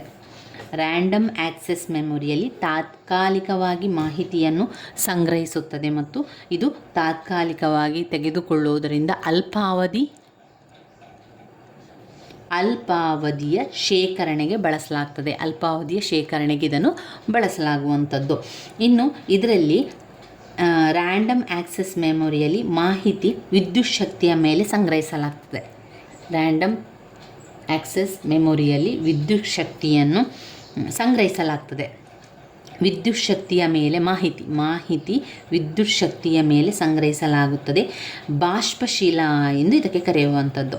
ಕಂಪ್ಯೂಟರ್ ಆಫ್ ಮಾಡಿದಾಗ ಅಥವಾ ವಿದ್ಯುತ್ ಶಕ್ತಿ ಅಡ್ಡಿಪಡಿಸಿದಾಗ ಅದು ಕಳೆದು ಹೋಗುತ್ತದೆ. ನೋಡಿ, ರ್ಯಾಂಡಮ್ ಆ್ಯಕ್ಸೆಸ್ ಮೆಮೊರಿ ಎನ್ನುವಂಥದ್ದು ಅದು ಮಾಹಿತಿಯನ್ನು CPU ಮೂಲಕ ಪಡೆದುಕೊಂಡು ಓದಲು ಮತ್ತು ಬರೆಯಲು ಅದನ್ನು ಉಪಯೋಗಿಸುತ್ತಾರೆ. ಈ ಒಂದು ರ್ಯಾಂಡಮ್ ಆ್ಯಕ್ಸೆಸ್ ಮೆಮೊರಿ ಎನ್ನುವಂಥದ್ದು ತಾತ್ಕಾಲಿಕವಾಗಿ ಮಾಹಿತಿಯನ್ನು ಪಡೆದುತ್ತದೆ. ಇದು ತಾತ್ಕಾಲಿಕವಾಗಿ ಇರುವಂಥದ್ದು, ಆದ್ದರಿಂದ ಅಲ್ಪಾವಧಿಯ ಶೇಖರಣೆ ಬಳಸಲಾಗುವಂಥದ್ದು. ಅಲ್ಪಾವಧಿಯ ಶೇಖರಣೆಗೆ ಇದನ್ನು ಬಳಸಲಾಗುವಂಥದ್ದು.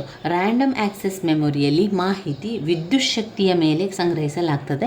ಇದನ್ನೇನು ಹೇಳ್ತಾರೆ, ಬಾಷ್ಪಶೀಲ ಅಂತ ಕರೆಯುವಂಥದ್ದು. ಇನ್ನು ಈ ಒಂದು ರ್ಯಾಂಡಮ್ ಆ್ಯಕ್ಸೆಸ್ ಮೆಮೊರಿಯಲ್ಲಿ ಮಾಹಿತಿಯನ್ನು ಸಂಗ್ರಹಿಸಿ ಒಂದು ವೇಳೆ ಆಗ ಕಂಪ್ಯೂಟರ್ ಆಫ್ ಆದರೆ ಅಥವಾ ವಿದ್ಯುತ್ ಶಕ್ತಿ ಕಡಿತ ಆದರೆ ಅದು ಸಂಪೂರ್ಣ ಅಳಿಸಿ ಆಗ್ತದೆ. ನಂತರ ಪುನಃ ಹೊಸದೊಮ್ಮೆ ರ್ಯಾಂಡಮ್ ಆ್ಯಕ್ಸೆಸ್ ಮೆಮೊರಿಯಲ್ಲಿ ಬರಿಬೇಕಾಗ್ತದೆ. ರೀಡ್ ಓನ್ಲಿ ಮೆಮೊರಿ, ಇದು ROM. ವಿದ್ಯುತ್ ಹೋದಾಗ ROM ಡೇಟಾ ಅಳಿಸಿ ಹೋಗುವುದಿಲ್ಲ. ಇದು ಶಾಶ್ವತವಾದ ಮೆಮೊರಿ. ಇದು ಓದಬಹುದು, ಹಾಗೆ ಬರೆಯಲು ಸಾಧ್ಯವಿಲ್ಲ. ಇದರಲ್ಲಿ ಇದು RAM ರ್ಯಾಂಡಮ್ ಆ್ಯಕ್ಸೆಸ್ ಮೆಮೊರಿಯಲ್ಲಿ ಓದಲು ಆಗ್ತದೆ, ಬರೆಯಲು ಆಗ್ತದೆ. ಆದರೆ ರೀಡ್ ಓನ್ಲಿ ಮೆಮೊರಿಯಲ್ಲಿ ಓದಬಹುದು, ಆದರೆ ಬರೆಯಲಿಕ್ಕೆ ಸಾಧ್ಯ ಇಲ್ಲ. ಇದರ ವಿರುದ್ಧವಾಗಿ ROM ಇರ್ತದೆ.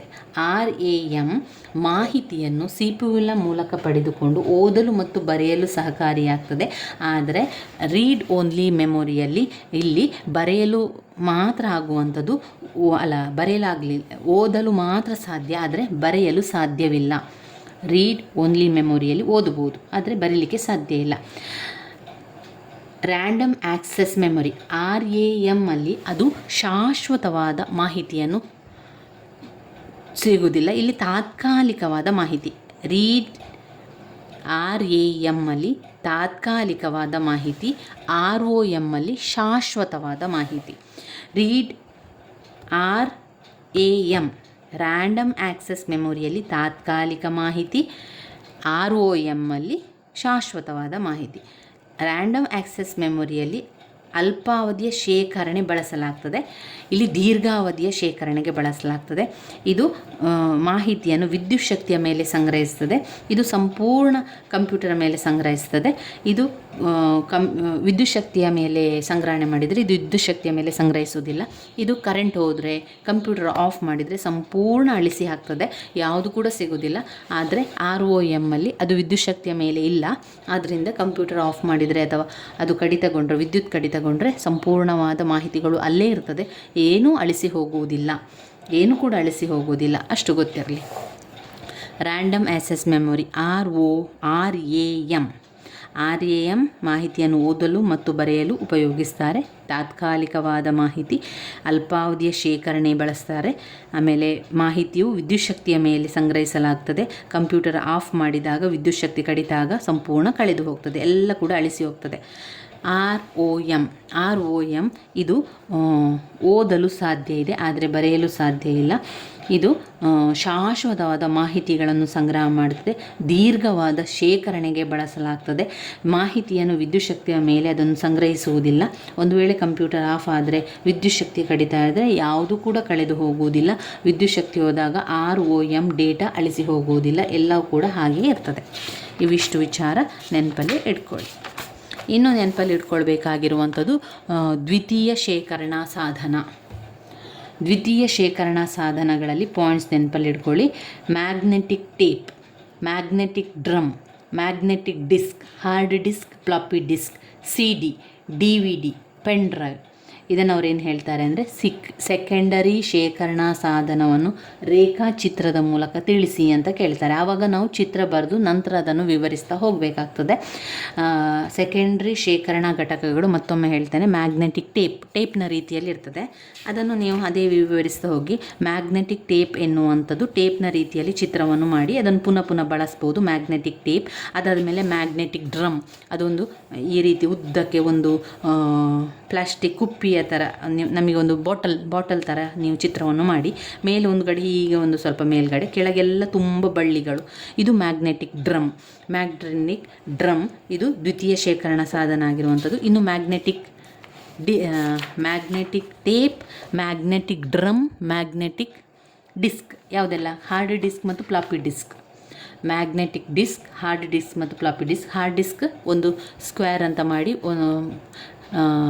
ಎಡದ ಕಡೆಯಲ್ಲಿ ದೊಡ್ಡದಾದ ಒಂದು CD ಟೈಪಲ್ಲಿ ಮಾಡಿ ರೌಂಡಲ್ಲಿ, ಮತ್ತೊಂದು ಕಡೆಯಲ್ಲಿ ಸ್ವಲ್ಪ ಅರ್ಧ ಚಂದ್ರಾಕೃತಿಯ CD ಮಾಡಿ.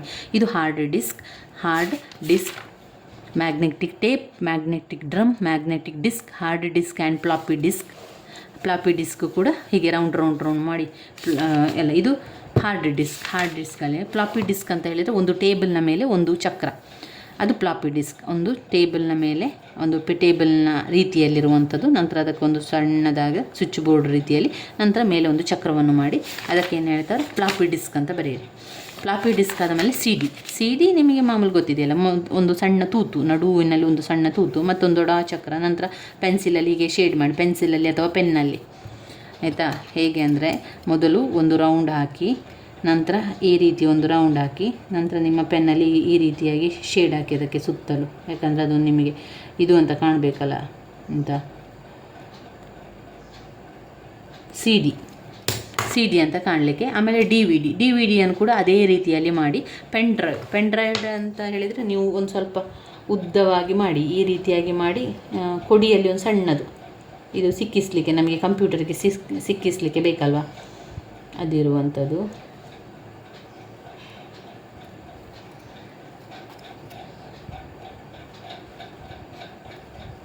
ಇದು ಪೆನ್ ಡ್ರೈವ್, ಹೇಗೂ ಮಾಡ್ಬೋದು ಪೆನ್ ಡ್ರೈವ್. ನಂತರ ಅದನ್ನು ವಿವರಿಸಿ, ಆಯಿತಾ? ಇಷ್ಟಿದೆ, ಒಟ್ಟು 6 ಸೆಕೆಂಡ್ರಿ ಶೇಖರಣಾ ಸಾಧನ. Magnetic tape, magnetic drum. ಅವರು ಚಿತ್ರವನ್ನು ಬರೀರಿ ಅಂತ ಕೇಳದಿದ್ದರೂ ಕೂಡ ನೀವು ಚಿತ್ರವನ್ನು ಮಾಡಿಯೇ ವಿವರಿಸಿ ಸ್ನೇಹಿತರೆ. ಇದರಿಂದ 1/4 ಪುಟದಷ್ಟು ಚಿತ್ರವನ್ನು ಮಾಡಿ ನಂತರ ವಿವರಿಸಿದರೆ ನಿಮಗೆ ಪುಟ ಕೂಡ ತುಂಬಿಸ್ಲಿಕ್ಕೆ ಆಗ್ತದೆ. ಅದರ ಜೊತೆಗೆ ನಿಮಗೆ ಒಳ್ಳೆಯ ಅಂಕಗಳು ಕೂಡ ಸಿಗ್ತದೆ. ಆ ಚಿತ್ರದ ಜೊತೆಗೆ ವಿವರಿಸ್ತಾ ಹೋಗಿ. ವಿವರಣೆ ಮಾಡಬೇಕಾದ್ರೆ ಆ ಚಿತ್ರ ಸಮೇತ ನಿಮಗೆ ಏನೆಲ್ಲ ಅನ್ನಿಸ್ತದೆ ಅದನ್ನೆಲ್ಲ ಬರೀರಿ. ತುಂಬ ಸಂಗ್ರಹಣೆ ಮಾಡಲಿಕ್ಕಾಗ್ತದೆ, ಜಾಗೃತೆಯಾಗಿ ಇಡಬೇಕು. ಅನಾನುಕೂಲತೆ ಬಂದಾಗ ಅದು ಧೂಳೆಲ್ಲ ಕೂತ್ಕೊಳ್ತದೆ, ತುಂಬ ಸಮಯ ನಮಗೆ ಕಷ್ಟ ಸಾಧ್ಯ ಆಗ್ತದೆ. ಆ ರೀತಿಯೆಲ್ಲ ಬರಿತಾ ಹೋಗಿ. Magnetic tape, magnetic drum, magnetic ಡಿಸ್ಕಲ್ಲಿ ಹಾರ್ಡ್ ಡಿಸ್ಕ್ ಮತ್ತು floppy disk, CD, DVD, pen drive, ಇವಿಷ್ಟು ವಿಚಾರಗಳು ಬರ್ತದೆ. ಅದು ನಿಮಗೆ ಗೊತ್ತಿರಲಿ. ಇನ್ನು ಗೊತ್ತಿರಬೇಕಂತಂಥದ್ದು ಗಣಕಯಂತ್ರದ ಭಾಷೆಯನ್ನು ವಿವರಿಸಿ.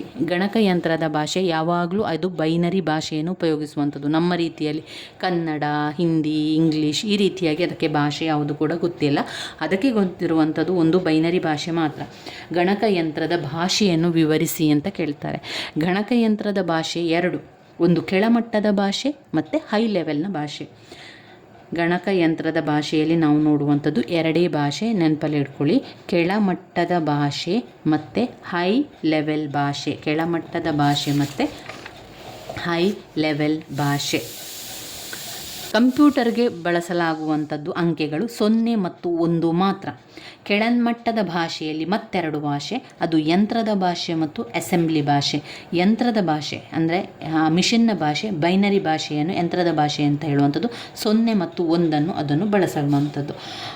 ಅದು ಕಡಿಮೆ ಮತ್ತು ಅತ್ಯಂತ ಪ್ರಾಥಮಿಕ ಹಂತದ ಪ್ರೋಗ್ರಾಮಿಗೆ ಭಾಷೆ ಮೊದಲ ಅಭಿವೃದ್ಧಿಪಡಿಸುವಂಥದ್ದು. ಅರ್ಥ ಮಾಡಿಕೊಳ್ಳುವಂಥ ಏಕೈಕ ಭಾಷೆ ಅಂದರೆ ಅದು ಬೈನರಿ ಭಾಷೆ, ಯಂತ್ರದ ಭಾಷೆ. ಅದು ಕೆಳಮಟ್ಟದ ಭಾಷೆಯಲ್ಲಿ 2 ವಿಧ, ಯಂತ್ರದ ಭಾಷೆ ಮತ್ತು ಅಸೆಂಬ್ಲಿ ಭಾಷೆ. ಅಸೆಂಬ್ಲಿ ಭಾಷೆ ಅಂತ ಹೇಳಿದರೆ 0 ಮತ್ತು 1 ಬದಲಿಗೆ ಅಕ್ಷರ ಸಂಖ್ಯೆಯುಕ್ತ ಇರುವಂಥದ್ದು. ಇದು ಯಂತ್ರ ಭಾಷೆಯ ಅನೇಕ ಅನುಕೂಲತೆಗಳನ್ನು ಸರಿಪಡಿಸಲು ಅಭಿವೃದ್ಧಿಪಡಿಸಲಾಗಿದೆ. ಇದು 0 ಅಥವಾ 1 ಬದಲಿಗೆ ಅಕ್ಷರ ಸಂಖ್ಯಾಯುಕ್ತ ಸಂಕೇತಗಳ ರೂಪದಲ್ಲಿ ಇದನ್ನು ಬಳಸಲಾಗುವಂಥದ್ದು. 5 ಅಕ್ಷರದವರೆಗೆ ಬಳಸ್ಬೋದು. ADD ಕೂಡುವಂಥದ್ದು, SUB ಕಳೆಯುವುದು. ಯಂತ್ರದ ಭಾಷೆ ಅದು ಬೈನರಿ ಭಾಷೆಯನ್ನು ಬಳಸುವಂಥದ್ದು. ಇಂಗ್ಲೀಷ್ ಸೂಚನೆಯನ್ನು ಅರ್ಥ ಮಾಡಿಕೊಳ್ಳಲು ಸಾಧ್ಯವಿಲ್ಲ. ಅದು 0 ಮತ್ತು 1 ಬಳಸಿಕೊಂಡು ಮಾಡ್ತದೆ. ಅಸೆಂಬ್ಲಿ ಭಾಷೆ ಅಂತ ಹೇಳಿದರೆ ಒಂದು ಉದ್ದದಾದ ವಾಕ್ಯವನ್ನು ಚಿಕ್ಕದಾಗಿ ಬರೆಯುವಂಥದ್ದು, ಈಗ ಕೂಡಿಸುವಂಥದ್ದು, ಎಡಿಷನ್ ಅಂತ ಇರುವಂಥದ್ದು ADD ಅಂತ ತೆಗೊಳ್ಳುವಂಥದ್ದು. ಕಳೆಯುವುದನ್ನು ಸಬ್ಸ್ಟ್ರಾಕ್ಷನ್ SUB ಅಂತ ತೆಗೆದುಕೊಳ್ಳುವಂಥದ್ದು. ಇದು ಅಸೆಂಬ್ಲಿ ಭಾಷೆಯಾಗಿರುವಂಥದ್ದು. ಇನ್ನು ಉನ್ನತ ಮಟ್ಟದ ಭಾಷೆ ಅಂತ ಹೇಳುವಂಥದ್ದು ಇಂಗ್ಲೀಷ್ ಭಾಷೆಯ ಹತ್ತಿರದ ಮಾದರಿಯಾಗಿರುವಂಥದ್ದು. ಉನ್ನತ ಭಾಷೆಯಲ್ಲಿ ಅದನ್ನು ಬಳಸುವಂಥದ್ದು. ಉನ್ನತ ಮಟ್ಟದ ಭಾಷೆಯಲ್ಲಿ ಬರುವಂಥ ವಿಧಗಳು: ಬೀಜಗಣಿತದ ಸೂತ್ರದ ಸಂಸ್ಕರಣ, ಬೀಜಗಣಿತದ ಸೂತ್ರದ ಸಂಸ್ಕರಣ. 2, ವ್ಯಾಪಾರ ದತ್ತಾಂಶ ಪ್ರಕ್ರಿಯೆ, ಸ್ಟ್ರಿಂಗ್ ಮತ್ತು ಲಿಸ್ಟ್ ಸಂಸ್ಕರಣ. ವಸ್ತು ಆಧಾರಿತ ಪ್ರೋಗ್ರಾಮಿಂಗ್ ಭಾಷೆ, C++, ಜಾವಾ ವಸ್ತು ಆಧಾರಿತ ಪ್ರೋಗ್ರಾಮಿಂಗ್ ಭಾಷೆ. ವಿಜುವಲ್ ಪ್ರೋಗ್ರಾಮಿಂಗ್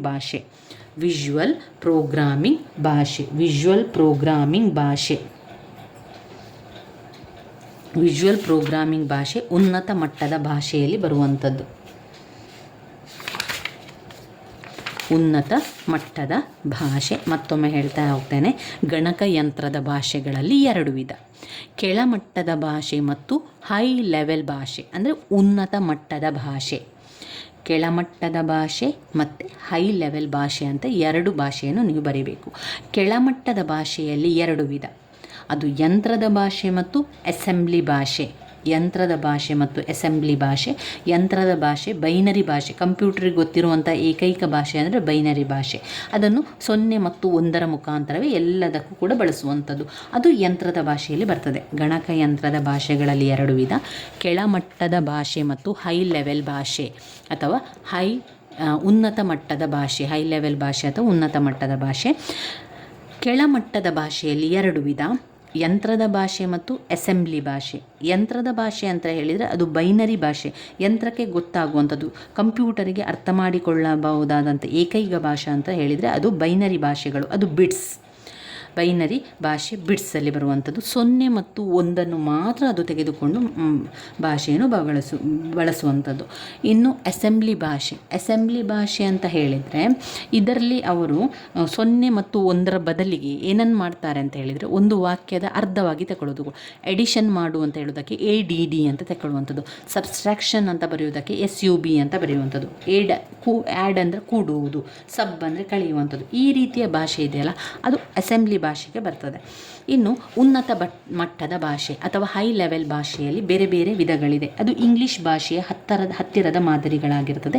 ಒಂದು ಬೀಜಗಣಿತ ಸೂತ್ರದ ಸಂಸ್ಕರಣ.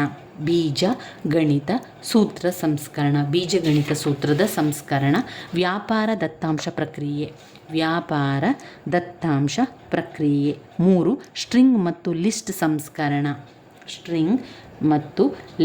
ಸಂಸ್ಕರಣ. 4, ವಸ್ತು ಆಧಾರಿತ ಪ್ರೋಗ್ರಾಮಿಂಗ್ ಭಾಷೆ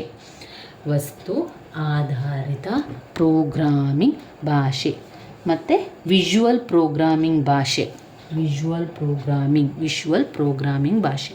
ಇಷ್ಟು ಗಣಕಯಂತ್ರದ ಭಾಷೆಯ ಬಗ್ಗೆ ಗೊತ್ತಿರಲಿ. ಇನ್ನು ಅಸೆಂಬ್ಲರ್ ಮತ್ತು ಕಂಪೈಲರ್ ಮತ್ತು ಇಂಟರ್ಪ್ರಿಟರ್, ಇದನ್ನು ಚಿತ್ರ ಸಮೇತ ಬರೀರಿ ಅಂತ ಕೇಳ್ತಾರೆ. ಆಗ ನಾವು ಚಿತ್ರ ಮಾಡಬೇಕು. ನೋಡಿ, ಇಲ್ಲಿ source code, assembler, executable code, execute ಆಗುವಂಥದ್ದು. ಇದು 3 ಕಾಲಮ್ ಮಾಡಬೇಕು ಅಸೆಂಬ್ಲರಿಗೆ. ಅಸೆಂಬ್ಲರ್ ಭಾಷಾ ಅನುವಾದಕಗಳು ಯಾವುದೆಲ್ಲ? ಭಾಷಾ ಅನುವಾದಕವು ಅಸೆಂಬ್ಲರ್, ಕಂಪೈಲರ್ ಮತ್ತು ಇಂಟರ್ಪ್ರಿಟರ್. ಇದರ ಬಗ್ಗೆ ವಿವರಿಸಿ. ಆಗ ಚಿತ್ರ ನಾವು ಬರಿಬೇಕು. ಅವರು ಕೆಲವೊಮ್ಮೆ ಚಿತ್ರ ಸಮೇತ ವಿವರಿಸಿ ಅಂತ ಕೇಳ್ತಾರೆ, ಅಥವಾ ನಾವೇನು ಮಾಡಬೇಕು, ನಾವೇ ಬರಿಬೇಕು. ಅದರಲ್ಲಿ ನಡುವೆಯಲ್ಲಿ ಅಸೆಂಬ್ಲರ್ 3 ಕಾಲಮನ್ನು ಹಾಕಿ, 3 ಕಾಲಮಲ್ಲಿ ಮೊದಲನೇದು ಸೋರ್ಸ್ ಕೋಡ್. ಸೋರ್ಸ್ ಅದು ದತ್ತಾಂಶ, ಸೋರ್ಸ್ ಕೋಡ್. ಎರಡನೇದು ಅಸೆಂಬ್ಲರ್ ಮತ್ತು ಎಕ್ಸಿಕ್ಯೂಟೇಬಲ್ ಕೋಡ್, ಅದನ್ನು ಪ್ರಸ್ತುತಪಡಿಸುವಂಥದ್ದು, ಎಕ್ಸಿಕ್ಯೂಟ್ ಮಾಡುವಂಥದ್ದು, executable code. Source code, assembler, executable code. Source code ಒಂದು ಬಾಕ್ಸ್, ಅಸೆಂಬ್ಲರ್ ಒಂದು ಬಾಕ್ಸ್, ಎಕ್ಸಿಕ್ಯೂಟೇಬಲ್ ಕೋಡ್ ಒಂದು 3 ಬಾಣವನ್ನು ಹಾಕಿ. ಅಸೆಂಬ್ಲರ್ ಅಂದರೆ ಏನು ಅಂತ ಹೇಳ್ತಾ ಹೋಗ್ತಾನೆ. ಕಂಪ್ಯೂಟರ್ ಯಂತ್ರ ಭಾಷೆ ಅಲ್ಲದೆ ಬೇರೆ ಯಾವುದೇ ಭಾಷೆಯಲ್ಲಿ ಬರೆದ ಪ್ರೋಗ್ರಾಮ್ಗಳನ್ನು ಅರ್ಥ ಮಾಡಿಕೊಳ್ಳಿಕ್ಕೆ ಆಗುವುದಿಲ್ಲ.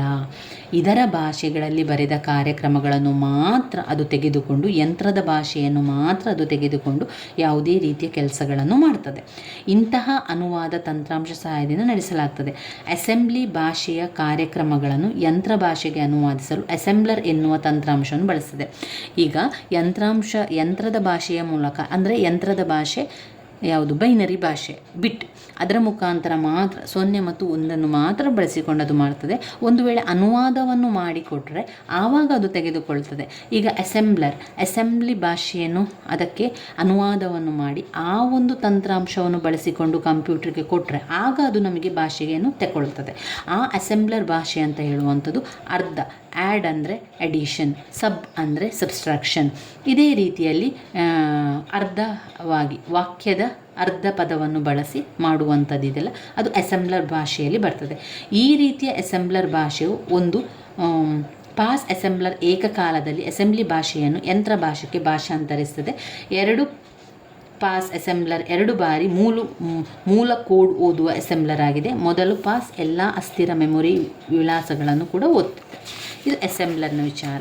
ಇನ್ನು ಕಂಪೈಲರ್ ಅಂತ ಬಂದಾಗ ಸೋರ್ಸ್ ಕೋಡ್ ದತ್ತಾಂಶ, ನಡುವಿನಲ್ಲಿ ಕಂಪೈಲರ್ ಮತ್ತು ಎಕ್ಸಿಕ್ಯೂಟೇಬಲ್ ಕೋಡ್. ಅದೇ ರೀತಿಯಲ್ಲಿ ಈಗ ಅಸೆಂಬ್ಲರ್ ಹೇಗೆ ಸೋರ್ಸ್ ಕೋಡ್, ನೀವು ನಡುವಲ್ಲಿ ಅಸೆಂಬ್ಲರ್ ಅಂತ ಬರೀರಿ, ಎಕ್ಸಿಕ್ಯೂಟೇಬಲ್ ಕೋಡ್ ಅಂತ ಬರೀರಿ. ಈಗ ಕಂಪೈಲರಲ್ಲಿ ಕೂಡ ಹಾಗೆ source code, compiler, executable code. ಈಗ ಕಂಪೈಲರ್ ಅಂತ ಹೇಳಿದರೆ ಇದು ಉನ್ನತ ಮಟ್ಟದ ಭಾಷೆ ಕಾರ್ಯಕ್ರಮವನ್ನು, ಉನ್ನತ ಮಟ್ಟದ ಭಾಷೆಯನ್ನು ಯಂತ್ರದ ಭಾಷೆಗೆ ಕನ್ವರ್ಟ್ ಮಾಡುವಂಥದ್ದು. ಕಂಪೈಲರ್ ಒಂದು ಅಸೆಂಬ್ಲರ್ಗಿಂತ ಬುದ್ಧಿವಂತ, ಅಸೆಂಬ್ಲರ್ ಸ್ವಲ್ಪ ಬುದ್ಧಿವಂತ, ಕಂಪೈಲರ್ ಇನ್ನೂ ಸ್ವಲ್ಪ ಬುದ್ಧಿವಂತ, ಇಂಟರ್ಪ್ರಿಟರ್ ಇನ್ನಷ್ಟು ಬುದ್ಧಿವಂತ. ಕಂಪೈಲರ್ ಮತ್ತು ಇಂಟರ್ಪ್ರಿಟರ್ ಉನ್ನತ ಮಟ್ಟದ ಭಾಷೆಯನ್ನು ಯಂತ್ರದ ಭಾಷೆಗೆ ಅನುವಾದ ಮಾಡ್ತದೆ. ಅಸೆಂಬ್ಲರ್ ಎನ್ನುವಂಥವನು, ಅಸೆಂಬ್ಲರ್ ಅಂದರೆ ಒಂದು ತಂತ್ರಾಂಶದು, ಅಸೆಂಬ್ಲರ್ ಎನ್ನುವಂಥದ್ದು ಯಂತ್ರದ ಭಾಷೆಗೆ ಕನ್ವರ್ಟ್ ಮಾಡ್ತದೆ. ಅದು ಯಾವಾಗ? ಇದು ಅಸೆಂಬ್ಲಿ ಭಾಷೆ ಅಥವಾ ಯಂತ್ರದ ಭಾಷೆಗೆ ಅದು ಬದಲಾವಣೆ ಮಾಡ್ತದೆ. ಕಂಪೈಲರ್ ಮತ್ತು ಇಂಟರ್ಪ್ರಿಟರ್ ಉನ್ನತ ಮಟ್ಟದ ಭಾಷೆ ಅಂದರೆ ಹೈ ಲೆವೆಲ್ ಭಾಷೆ, ಉನ್ನತ ಮಟ್ಟದ ಭಾಷೆಯನ್ನು ಅದು ಯಂತ್ರದ ಭಾಷೆಗೆ ಭಾಷಾಂತರವನ್ನು ಮಾಡಿ ಕೆಲಸ ಅದಕ್ಕೆ ಕೊಡ್ತದೆ. ಅದನ್ನು ಓದಿ ಅದಕ್ಕೆ ಬೇಕಾದ ರೀತಿಯಲ್ಲಿ ಕಂಪ್ಯೂಟರ್ಗೆ ಕಳಿಸ್ತದೆ. ಅದು ಕಂಪೈಲರ್ ಅಸೆಂಬ್ಲರ್ ಭಾಷೆಗಿಂತ ತುಂಬಾ ಹೈ ಲೆವೆಲ್ ಬುದ್ಧಿವಂತ. ಇದು ತುಂಬಾ ಹೆಚ್ಚು ಕೆಲಸವನ್ನು ಮಾಡ್ತದೆ, ಉನ್ನತ ಮಟ್ಟದ ಭಾಷೆಯನ್ನು ಕೂಡ ಬಳಸ್ತದೆ. ಇಲ್ಲಿ source code, compiler, executable code. Interpreter ಉನ್ನತ ಭಾಷೆಯ ಕಾರ್ಯಕ್ರಮವನ್ನು ಬಳಸಲಾಗುವಂಥದ್ದು. ಇದು ಕಂಪೈಲರ್ಗಿಂತ ಹೆಚ್ಚು ಬುದ್ಧಿವಂತನಾಗಿರ್ತಾನೆ. ಕಾರ್ಯಕ್ರಮದ ಒಂದು ಹೇಳಿಕೆಯನ್ನು ಭಾಷಾಂತರಿಸಿ ಕಾರ್ಯಗತಗೊಳಿಸಿದ ನಂತರ ಕಾರ್ಯಕ್ರಮದ ಮುಂದಿನ ಹೇಳಿಕೆಯನ್ನು ಓದುತ್ತದೆ ಅಥವಾ ಭಾಷಾಂತರ ಮಾಡಿ ಕಂಪ್ಯೂಟರ್ಗೆ ಕಳಿಸ್ತದೆ. ಇದು ಇಂಟರ್ಪ್ರಿಟರ್ ಚಿತ್ರ ಹೇಗೆ ಬರ್ತದೆ ಅಂದರೆ ಫಸ್ಟಿಗೆ ಸೋರ್ಸ್ ಕೋಡ್ ಆದ ಮೇಲೆ ನಡುವಿನಲ್ಲಿ ಇಂಟರ್ಪ್ರಿಟರ್ ಆದಮೇಲೆ ಎಕ್ಸಿಕ್ಯೂಟ್ ಕೋಡ್. ಅದು ಕೂಡ ಅದೇ ರೀತಿಯಲ್ಲಿ ಕೂಡ 3 ರೀತಿಯಲ್ಲಿ ಬರ್ತದೆ. ಇಲ್ಲಿ ಹೆಚ್ಚು ಏನಂದರೆ ಎಕ್ಸಿಕ್ಯೂಟ್ ಕೋಡಿನಿಂದ ನಂತರ ಗೆಟ್ ನೆಕ್ಸ್ಟ್ ಇನ್ಸ್ಟ್ರಕ್ಷನ್ ಎಕ್ಸಿಕ್ಯೂಟೇಬಲ್ ಕೋಡಿನಿಂದ ನೆಕ್ಸ್ಟ್ ಇನ್ಸ್ಟ್ರಕ್ಷನಿಗೆ ಹೋಗ್ತದೆ. ನಂತರ ಗೆಟ್ ನೆಕ್ಸ್ಟ್ ಇನ್ಸ್ಟ್ರಕ್ಷನಿಂದ ಪುನಃ ಸೋರ್ಸ್ ಕೋಡಿಗೆ ಹೋಗ್ತದೆ. ಸೋರ್ಸ್ ಅಂದರೆ ಅದು ಮೂಲಾಂಶಕ್ಕೆ ಹೋಗ್ತದೆ. ಎಲ್ಲ ಕೂಡ ಒಂದೇ ರೀತಿಯ ಚಿತ್ರ. 3 ಬಾಕ್ಸ್ಗಳನ್ನು ಮಾಡಬೇಕು. ಇಲ್ಲಿ ಒಂದು ಹೆಚ್ಚು ಬಾಕ್ಸ್ ಇದೆ. ಇಂಟರ್ಪ್ರಿಟಲ್ಲಿ ಒಂದು ಹೆಚ್ಚು ಬಾಕ್ಸ್ ಅಂತ ಹೇಳಿದರೆ ಗೆಟ್ ನೆಕ್ಸ್ಟ್ ಇನ್ಸ್ಟ್ರಕ್ಷನ್ ಆಗಿರುವಂಥದ್ದು. Source code, interpreter, executable code, get next instruction, ಆಮೇಲೆ ಪುನಃ ಸೋರ್ಸ್ ಕೋಡ್ಗೆ ಹೋಗ್ತದೆ. ಇಲ್ಲಿ ಮೊದಲೇದು ಅಸೆಂಬ್ಲರಲ್ಲಿ ಸೋರ್ಸ್ ಕೋಡ್, ನಡುವಿನಲ್ಲಿ ಅಸೆಂಬ್ಲರ್, ಎಕ್ಸಿಕ್ಯೂಟೇಬಲ್ ಕೋಡ್, ಬಾಣ ಹಾಕಬೇಕು 2 ಕಡೆ. ಅಸೆಂಬ್ಲಿ ಭಾಷೆಯನ್ನು ಯಂತ್ರ ಭಾಷೆಗೆ ವರ್ಗಾವಣೆ ಅನುವಾದವನ್ನು ಮಾಡಿ ಕಳಿಸಿಕೊಡುತ್ತದೆ ಅಸೆಂಬ್ಲರ್. ಆಮೇಲೆ ಕಂಪ್ಲೇಲರ್ ಅಸೆಂಬ್ಲರ್ಗಿಂತ ಹೆಚ್ಚು ಬುದ್ಧಿವಂತ. ಇದರಲ್ಲಿ ಎಲ್ಲ ರೀತಿಯ ದೋಷಗಳನ್ನು ಕೂಡ ಪರಿಶೀಲಿಸಲಿಕ್ಕೆ ಆಗ್ತದೆ. ಉನ್ನತ ಮಟ್ಟದ ಭಾಷೆ, ಇದು ಉನ್ನತ ಮಟ್ಟದ ಭಾಷೆಯನ್ನು ಯಂತ್ರದ ಭಾಷೆಗೆ ಭಾಷಾಂತರಿಸುವ ಕಾರ್ಯಕ್ರಮವನ್ನು ಹೊಂದಿರುವಂಥದ್ದು. ಸೋರ್ಸ್ ಕೋಡ್, ಕಂಪೈಲರ್, ಎಕ್ಸಿಕ್ಯೂಟರ್, ನಡುವಲ್ಲಿ ಆ ಹೆಸರನ್ನು ಬರಿಬೇಕು ನೀವು. ಕಂಪೈಲರ್ ಇರುವಲ್ಲಿ ಕಂಪೈಲರ್, ಹಾಗೆ ಅಸೆಂಬ್ಲರಲ್ಲಿ ಅಸೆಂಬ್ಲರ್, ಇಂಟರ್ಪ್ರಿಟರ್ ಇರುವಲ್ಲಿ interpreter. Source code, compiler, executable code. ಅದಾದ ನಂತರ ಇಂಟರ್ಪ್ರಿಟರ್ ಬರ್ತದೆ. ಅದರಲ್ಲಿ ಕೂಡ ಹಾಗೆ source code, interpreter, executable code, ನಂತರ ಸೀದಾ ಬಂದು ಗೆಟ್ ನೆಕ್ಸ್ಟ್ ಇನ್ಸ್ಟ್ರಕ್ಷನ್ ಬಂದು ಆಮೇಲೆ ಸೋರ್ಸ್ ಕೋಡಿಗೆ ಬರುವಂಥದ್ದು. ಇದು ಇಂಟರ್ಪ್ರಿಟರ್ ಬಗ್ಗೆ ಬರೆಯುವಂಥದ್ದು. ಅಷ್ಟು ನೆನಪಲ್ಲಿ ಇರಲಿ. ಇವಿಷ್ಟು ತುಂಬಾ ಇಂಪಾರ್ಟೆಂಟ್ ಆಗಿರುವಂಥದ್ದು. ಇನ್ನು ಮತ್ತೊಂದು ಇಂಪಾರ್ಟೆಂಟ್ ಆಗಿರುವಂಥದ್ದು ಆಪರೇಟಿಂಗ್ ಸಿಸ್ಟಮ್, ಕಾರ್ಯವ್ಯವಸ್ಥೆಯಲ್ಲಿ ಬ್ಯಾಚ್, ಏಕ ಬಳಕೆದಾರ, ಬಹು ಬಳಕೆದಾರ, ಕಾಲ ಪಾಲುದಾರಿಕೆ, ರಿಯಲ್ ಭಾರಿ. ಆಪರೇಟಿಂಗ್ ಸಿಸ್ಟಮ್ ಅಂತ ಹೇಳಿದರೆ ಅದು ಕಾರ್ಯವ್ಯವಸ್ಥೆಯನ್ನು ಮಾಡುವಂಥದ್ದು. ಕಂಪ್ಯೂಟರ್ ಬಳಕೆದಾರ ಮತ್ತು ಕಂಪ್ಯೂಟರ್ ಹಾರ್ಡ್ವೇರ್ ನಡುವೆ ಆಪರೇಟಿಂಗ್ ಸಿಸ್ಟಮ್ ಮಧ್ಯಂತರ ಇರುವಂಥದ್ದು, ಸಾಫ್ಟ್ವೇರ್ ಮಧ್ಯಂತರ ಇರುವಂಥದ್ದು. ಇಲ್ಲಿ ಆಪರೇಟಿಂಗ್ ಸಿಸ್ಟಮ್ನ ಕಾರ್ಯವ್ಯವಸ್ಥೆಯ ಕಾರ್ಯಗಳು ಹೇಗೆ ಬರ್ತದೆ ಅಂತ ಹೇಳಿದರೆ ಅದು ಇನ್ಪುಟ್ ಮತ್ತು ಔಟ್ಪುಟ್ಗಳನ್ನು ಹೊಂದಿರ್ತದೆ, ಪ್ರಕ್ರಿಯೆ ನಿರ್ವಹಣೆಯನ್ನು ಮಾಡ್ತದೆ. ಇದು ಕಡತ, ಮೆಮೊರಿ, 0 CPU ನಂತ ಸಂಪನ್ಮೂಲಗಳ ಹಂಚಿಕೆಯನ್ನು ಮಾಡ್ತದೆ. ಕಾರ್ಯವ್ಯವಸ್ಥೆಯ ಆಪರೇಟಿಂಗ್ ಸಿಸ್ಟಮ್ ಏನೆಲ್ಲ ಕೆಲಸವನ್ನು ಮಾಡ್ತದೆ ಅಂತ ಹೇಳಿದರೆ ಸಂಪನ್ಮೂಲಗಳ ಹಂಚಿಕೆ ಮಾಡ್ತದೆ, ಪ್ರವೇಶವನ್ನು ನಿಯಂತ್ರಣ ಮಾಡ್ತದೆ, ಕಾರ್ಯಕ್ರಮಗಳ ನಿಯಂತ್ರಣವನ್ನು ಮಾಡ್ತದೆ. ಆಮೇಲೆ ಒಂದು ಪ್ರಕ್ರಿಯೆಯನ್ನು ರಚಿಸ್ತದೆ, ಪ್ರಕ್ರಿಯೆಯನ್ನು ಕಾರ್ಯಗತಗೊಳಿಸ್ತದೆ, ಪ್ರಕ್ರಿಯೆಯನ್ನು ಅಳಿಸಲಿಕ್ಕೆ ಸಹಾಯ ಮಾಡ್ತದೆ, ಒಂದು ಪ್ರಕ್ರಿಯೆಯನ್ನು ರದ್ದು ಮಾಡ್ತದೆ, ಒಂದು ಪ್ರಕ್ರಿಯೆಯನ್ನು ಮುಂದುವರಿಸ್ತದೆ. ಈ ಇಷ್ಟು ಕೆಲಸ ಆಪರೇಟಿಂಗ್ ಸಿಸ್ಟಮಿಗಿದೆ. ಯಾವುದೆಲ್ಲ ಕೆಲಸ ಇದೆ ಕಾರ್ಯವ್ಯವಸ್ಥೆಯ ಕಾರ್ಯಕ್ಕೆ? ಪ್ರಶ್ನೆಯನ್ನು ನೋಡ್ಕೊಳ್ಳಿ. ಕೆಲವೊಮ್ಮೆ ಕ್ವಶನ್ ಏನು ಬರ್ತದೆ, ಕಾರ್ಯವ್ಯವಸ್ಥೆಯ ವಿಧಗಳು ಅಂತ ಕೇಳಿದರೆ ನಮಗೆ ಸ್ವಲ್ಪ ಕನ್ಫ್ಯೂಸ್ ಆಗ್ತದೆ. ಆಪರೇಟಿಂಗ್ ಸಿಸ್ಟಮ್ OS ಅಂತ ಬಂದರೆ ಅದು ಆಪರೇಟಿಂಗ್ ಸಿಸ್ಟಮ್. ಅದರ ಪ್ರಕ್ರಿಯೆ ನಿರ್ವಹಣೆ ಯಾವ ರೀತಿ ಬರ್ತದೆ ಅಂತ ಹೇಳಿದರೆ ಸಂಪನ್ಮೂಲಗಳ ಹಂಚಿಕೆ ಮಾಡ್ತದೆ, ಪ್ರವೇಶಗಳ ನಿಯಂತ್ರಣ ಮಾಡ್ತದೆ, ಕಾರ್ಯಕ್ರಮಗಳ ನಿಯಂತ್ರಣ ಮಾಡ್ತದೆ, ಒಂದು ಪ್ರಕ್ರಿಯೆಯನ್ನು ರಚನೆ ಮಾಡ್ತದೆ, ಅದನ್ನು ಕಾರ್ಯಗತಗೊಳಿಸ್ತದೆ, ಅದನ್ನು ಅಳಿಸಿ ಹಾಕ್ತದೆ, ಒಂದು ಪ್ರಕ್ರಿಯೆಯನ್ನು ರದ್ದು ಮಾಡ್ತದೆ ಅಥವಾ ಮುಂದುವರಿಯುವಂತೆ ಮಾಡ್ತದೆ. ಯಾವುದೆಲ್ಲ ಕೆಲಸ ಇದೆ? ಮೆಮೊರಿ ಮ್ಯಾನೇಜ್ಮೆಂಟ್ ಮಾಡ್ತದೆ, ನಿರ್ವಹಣೆಯ ಫೈಲ್ಗಳನ್ನೆಲ್ಲ ನಿರ್ವಹಣೆ ಮಾಡ್ತದೆ, ಸಾಧನ ನಿರ್ವಹಣೆಯನ್ನು ಮಾಡ್ತದೆ, ರಕ್ಷಣೆ ಮಾಡ್ತದೆ, ಭದ್ರತೆ ಮಾಡ್ತದೆ, ಬಳಕೆದಾರರ ಸಂಪರ್ಕ ಸಾಧನವಾಗಿದೆ. ಇನ್ನು ಕಾರ್ಯವ್ಯವಸ್ಥೆಯ ವಿಧಗಳನ್ನು ಕೇಳ್ತಾರೆ. 10 ಅಂಕಕ್ಕೆ OSನ ವಿಧಗಳು ಅಥವಾ ಆಪರೇಟಿಂಗ್ ಸಿಸ್ಟಮ್ನ ವಿಧಗಳು. ಬ್ಯಾಚ್ ಪ್ರಕ್ರಿಯೆ ಅಂದರೆ ಬ್ಯಾಚ್ ರೀತಿಯಲ್ಲಿ ಬೇರೆ ಬೇರೆ ಅದನ್ನು ಬ್ಯಾಚ್ ಮಾಡಿ ಅಲ್ಲಿ ಅದು ಕಾರ್ಯನಿರ್ವಹಿಸುವಂಥದ್ದು. ಅದು ಎಲ್ಲ ಫೈಲ್ಗಳ ನಿರ್ವಹಣೆ ಮಾಡ್ತದೆ, ಮೆಮೊರಿಯನ್ನು ಮ್ಯಾನೇಜ್ ಮಾಡ್ತದೆ, ಅದು ಸಂಪನ್ಮೂಲಗಳನ್ನು ಹಂಚಿಕೆ ಮಾಡ್ತದೆ. ಅದು OSನ ವಿಧಗಳು ಕೇಳುವಂಥದ್ದು. OS ಅಂದರೆ ಆಪರೇಟಿಂಗ್ ಸಿಸ್ಟಮ್ ಏನೆಲ್ಲ ಕೆಲಸ ಮಾಡ್ತದೆ? ಒಂದು ಮೆಮೊರಿಯ ಮ್ಯಾನೇಜ್ಮೆಂಟ್ ಮಾಡ್ತದೆ, ಎಲ್ಲ ಫೈಲ್ಗಳನ್ನು ನಿರ್ವಹಣೆ ಮಾಡ್ತದೆ, ರಕ್ಷಣೆ ಮಾಡ್ತದೆ, ಭದ್ರತೆ ಮಾಡ್ತದೆ, ಆಮೇಲೆ ಒಂದು ಕ್ರಿಯೆಯನ್ನು ರಚಿಸ್ತದೆ, ಅದನ್ನು ಕಾರ್ಯರತಕ್ಕೆ ತರ್ತದೆ, ಅದನ್ನು ಅಳಿಸಿ ಕೂಡ ಹಾಕ್ತದೆ, ಒಂದು ಪ್ರಕ್ರಿಯೆಯನ್ನು ರದ್ದು ಮಾಡಲಿಕ್ಕೂ ಕೂಡ ಅದು ಮಾಡ್ತದೆ ಅಥವಾ ಮುಂದುವರಿಸಿಕೊಂಡು ಹೋಗುವ ಕೆಲಸವನ್ನು ಕೂಡ ಮಾಡ್ತದೆ, ಸಂಪನ್ಮೂಲಗಳ ಹಂಚಿಕೆ ಮಾಡ್ತದೆ, ಬಳಕೆದಾರರ ಸಂಪರ್ಕ ಸಾಧನವಾಗಿ ಕೆಲಸ ಮಾಡ್ತದೆ, ರಕ್ಷಣೆ ಮಾಡ್ತದೆ, ಭದ್ರತೆ ಮಾಡ್ತದೆ, ಸಾಧನ ನಿರ್ವಹಣೆ ಮಾಡ್ತದೆ, ನಿರ್ವಹಣೆಯ ಫೈಲ್ಗಳನ್ನೆಲ್ಲ ನಿರ್ವಹಣೆ ಮಾಡ್ತದೆ. ಮೆಮೊರಿ ಮ್ಯಾನೇಜ್ಮೆಂಟ್ ಅಂದರೆ ಎಲ್ಲ ರೀತಿಯ ಸಂಗ್ರಹಣೆಯನ್ನು ಮ್ಯಾನೇಜ್ ಮಾಡ್ತದೆ. ಅದರ ವಿಧಗಳು ನೋಡಿದರೆ ಬ್ಯಾಚ್ ಪ್ರಕ್ರಿಯೆ, ಏಕ ಬಳಕೆದಾರ, ಬಹು ಬಳಕೆದಾರ, ಟೈಮ್ ಹಂಚಿಕೆ, ರಿಯಲ್ ಸಮಯ OS. ಇದು ಕಾರ್ಯನಿರ್ವಹಣೆಯ ವಿಧಗಳು ಅಂದರೆ OS ಆಪರೇಟಿಂಗ್ ಸಿಸ್ಟಮ್ನ ವಿಧಗಳು. ಒಂದು ಬ್ಯಾಚ್ ಮಾಡುವುದರ ಮೂಲಕ ಎಲ್ಲ ಕೆಲಸವನ್ನು ಮಾಡ್ತದೆ, ಬ್ಯಾಚ್ ಪ್ರಕ್ರಿಯೆ. ಆಮೇಲೆ ಒಬ್ಬನೇ ಏಕ ಬಳಕೆದಾರ, 2 ಬಹು ಬಳಕೆದಾರ, ಟೈಮ್ ಹಂಚಿಕೆಯನ್ನು ಮಾಡ್ತದೆ, ವಿಂಡೋಸ್ 95 ಎನ್ನುವಂಥ ಟೈಮ್ ಹಂಚಿಕೆಯನ್ನು ಮಾಡ್ತದೆ, ಬಹುವಿಧದ OS, ರಿಯಲ್ ಟೈಮ್ OS, ಹುದುಗಿಸಲಾದ OS, ರಿಯಲ್ ಟೈಮ್ OS, ಬಹುವಿಧದ OS, ಬಹುವಿಧದ operating system, real time operating system, ಹುದುಗಿಸಲಾದ ಆಪರೇಟಿಂಗ್ ಸಿಸ್ಟಮ್. OS ಅಂದರೆ ಆಪರೇಟಿಂಗ್ ಸಿಸ್ಟಮ್. ನೋಡಿ, ಈ ಚಿತ್ರ ಮಾಡಿ OS ಅಂತ ಹಾಕಿ. ಮೆಮೊರಿ ಮ್ಯಾನೇಜ್ಮೆಂಟ್, ನಿರ್ವಹಣೆಯ ಫೈಲ್, ಸಾಧನ ನಿರ್ವಹಣೆ, ರಕ್ಷಣೆ ಮತ್ತು ಭದ್ರತೆ, ಬಳಕೆದಾರರ ಸಂಪರ್ಕ ಸಾಧನೆ, ಸಂಪನ್ಮೂಲಗಳ ಹಂಚಿಕೆ, ಈ ರೀತಿ ಕಾರ್ಯಗಳನ್ನು ಮಾಡಿ ನಂತರ ಅದೇ ರೀತಿಯ ಚಿತ್ರದಲ್ಲಿ ಒಂದು ವಿಧಗಳನ್ನು ಕೂಡ ಮಾಡಿ. ಬ್ಯಾಚ್ ಪ್ರಕ್ರಿಯೆ, ಏಕ ಬಳಕೆದಾರ, ಬಹು ಬಳಕೆದಾರ, ಟೈಮ್ನ ಹಂಚಿಕೆ ಮಾಡ್ತದೆ, ಹುದುಗಿದಂತಹ ಆಪರೇಟಿಂಗ್ ಸಿಸ್ಟಮ್, ರಿಯಲ್ ಟೈಮ್ ಆದಂತಹ ಆಪರೇಟಿಂಗ್ ಸಿಸ್ಟಮ್, ಟೈಮ್ ಹಂಚಿಕೆಯನ್ನು ಮಾಡ್ತದೆ. ಬಹುವಿಧದ ಬಹುವಿಧದ operating system, real time operating system, ಆಮೇಲೆ ಹುದುಗಿಸಲಾದಂಥ ಆಪರೇಟಿಂಗ್ ಸಿಸ್ಟಮ್. ಇದನ್ನು ನೆನಪಲ್ಲಿಟ್ಕೊಳ್ಳಿ. ಇಷ್ಟು ನೆನಪಲ್ಲಿಟ್ಕೊಂಡ್ರೆ ತುಂಬಾ ಒಳ್ಳೆಯದು. ಡಾಸ್ ಆದೇಶ, ಬೇರೆ ಬೇರೆ ಡಾಸ್ ಆದೇಶಗಳು ಬರ್ತದೆ. ಇದರಲ್ಲಿ 5 ಡಾಸ್ ಆದೇಶಗಳನ್ನು ತಿಳಿಸಿ ಅಂತ ಕೇಳ್ತಾರೆ. ಆಗ ಆಂತರಿಕ ಆಜ್ಞೆಗಳು DR ಆಜ್ಞೆಗಳು. ಆಗ ಆ ಒಂದು ಸೈನನ್ನು ಮಾತ್ರ ಹಾಕಿ ನೋಡಿ. ಆಂತರಿಕ ಆಜ್ಞೆಗಳು DOS, ಆಂತರಿಕ ಆಜ್ಞೆಗಳು. DR ಆಜ್ಞೆಗಳು. CD ಆಜ್ಞೆ. CD ಆಜ್ಞೆ ಏನು? CD ಅಂತ ಹಾಕಬೇಕು. ಈ ರೀತಿಯಾಗಿ ಒಂದು ಅಕ್ಷರವನ್ನು ಬರೀಬೇಕು. CD ಆಜ್ಞೆ ನೋಡಿ. ಆಂತರಿಕ ಆಜ್ಞೆ ಏನು ಮಾಡ್ತದೆ? ಇದು ಕಮಾಂಡ್ಗಳನ್ನು ಮಾಡ್ತದೆ. DR ಆಜ್ಞೆಗಳು. DR ಆಜ್ಞೆ ಒಂದು ಕೋಶದ ವಿಷಯಗಳನ್ನು ವೀಕ್ಷಿಸಲು. DR ಆಜ್ಞೆಗಳು ಒಂದು ಕೋಶದ ವಿಷಯಗಳನ್ನು ವೀಕ್ಷಿಸಲು ಬಳಸಲಾಗುವುದು DR ಆಜ್ಞೆಗಳು. ಇದು ಆಂತರಿಕ ಆಜ್ಞೆಗಳು. CD ಆಜ್ಞೆಗಳು ABC ಸಂದೇಶವನ್ನು ನೀಡುತ್ತದೆ, ABC ಬದಲಾವಣೆಯನ್ನು ಮಾಡ್ತದೆ. CD ಆಜ್ಞೆಯನ್ನು ಕೋಶಗಳನ್ನು ಬದಲಾಯಿಸಲು ಬಳಸಲಾಗುವಂಥದ್ದು CD ಆಜ್ಞೆಗಳು. MD ಆಜ್ಞೆ ಒಂದು ಕೋಶವನ್ನು ರಚಿಸಲು MD ಆಜ್ಞೆಗಳು ಬೇಕು. ಒಂದು 5 ಡಾಸನ್ನು ಬರೆಯಿರಿ ಅಂತ ಕೇಳ್ತಾರೆ. ಆವಾಗ ನಾವು ಒಂದು ಆಂತರಿಕ ಆಜ್ಞೆಗಳು VER ಕಮಾಂಡ್ಗಳನ್ನು ಕೊಡ್ತದೆ. DR ಆಜ್ಞೆಗಳು. DR ಆಜ್ಞೆ ಒಂದು ಕೋಶದ ವಿಷಯಗಳನ್ನು ವೀಕ್ಷಿಸಲು ಬಳಸಲಾಗ್ತದೆ. CD ಆಜ್ಞೆಗಳು ಕೋಶಗಳನ್ನು ಬದಲಾಯಿಸಲು ಬಳಸಲಾಗ್ತದೆ. 4 MD ಆಜ್ಞೆಗಳು ಒಂದು ಕೋಶವನ್ನು ರಚಿಸಿ MD ಆಜ್ಞೆ ಬಳಸಲಾಗುವಂಥದ್ದು. RD ಆಜ್ಞೆಗಳು ಒಂದು ಕೋಶವನ್ನು ಅಳಿಸಿ ಹಾಕಲಿಕ್ಕೆ RD ಆಜ್ಞೆಗಳನ್ನು ಬಳಸಲಾಗುವುದು. ಒಟ್ಟು 5 ಆಜ್ಞೆಗಳು ನಿಮಗೆ ಗೊತ್ತಿರಲಿ. DOS ಡಾಸ್ನ ಬಗ್ಗೆ.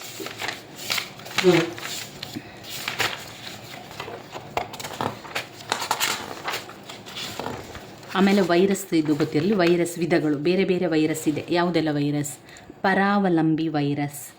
ಪರಾವಲಂಬಿ ವೈರಸ್, ವರ್ಮ್. ಇನ್ನು ವಿವರಣೆಗೆ ತಲೆಬಿಸಿ ಮಾಡಬೇಡಿ. ವಿವರಣೆ ನಿಮಗೆ ಎಷ್ಟು ವಿವರಿಸಲಿಕ್ಕೆ ಸಾಧ್ಯವೋ ಅಷ್ಟು ಕೂಡ ವಿವರಿಸ್ತಾ ಹೋಗಿ. ನಿಮಗೆ ಏನೆಲ್ಲ ನೆನಪಿಗೆ ಬರ್ತದೆ ಅಥವಾ ನಿಮ್ಮ ತಲೆಗೆ ಏನೆಲ್ಲ ಉಳಿತದೆ ಅದನ್ನೆಲ್ಲ ವಿವರಿಸ್ತಾ ಹೋಗಿ. ವಿವರಿಸುವುದಕ್ಕೆ ಯಾವುದೇ ರೀತಿಯ ಚಿಂತೆ ಬೇಡ, ಪಾಯಿಂಟ್ಸ್ಗಳನ್ನು ಬರೆಯಿರಿ ಅಷ್ಟೇ. ವೈರಸ್ನ ವಿಧಗಳು: ಪರಾವಲಂಬಿ virus, worm, Trojan horse, macro, boot ವಲಯ, ಕೀಟಲೆಯ ವೈರಸ್, ಸೋಂಕು ವೈರಸ್, ಕೀಟಲೆಯ ವೈರಸ್. ಇನ್ನು ಜಾಲದ ವಿಧಗಳು ನೆಟ್ವರ್ಕಿಂಗ್. ಜಾಲ ವಿಧಗಳಲ್ಲಿ ಸ್ಥಳೀಯ ಜಾಲಗಳು, ಮಹಾನಗರ ವಲಯ ಜಾಲಗಳು, ವೈಡ್ ಏರಿಯಾ ನೆಟ್ವರ್ಕಿಂಗ್. ಈ 3 ಗೊತ್ತಿರಲಿ. ಸ್ಥಳೀಯ ಜಾಲಗಳು LAN, ಮಹಾನಗರ ಜಾಲಗಳು WAN, wide area networking MAN, LAN, WAN, MAN ಅಂತ ಕರೆಯುವಂಥದ್ದು. ಅದಕ್ಕೆ ಜಾಲಗಳ ವಿಧಗಳು: ಸ್ಥಳೀಯ ಜಾಲಗಳು, ಪ್ರಾದೇಶಿಕ ಜಾಲಗಳು, ವೈಡ್ ಏರಿಯಾ ಜಾಲಗಳು, ಮಹಾನಗರದ ಜಾಲಗಳು. ಸ್ಥಳೀಯ ಜಾಲಗಳು, ಮಹಾನಗರ ವಲಯದ ಜಾಲಗಳು, ವೈಡ್ ಏರಿಯಾ ಜಾಲಗಳು. ಸ್ಥಳೀಯ ಜಾಲಗಳು ಅಂದರೆ ನಮ್ಮ ಸುತ್ತಮುತ್ತಲೂ ಇರುವಂಥದ್ದು.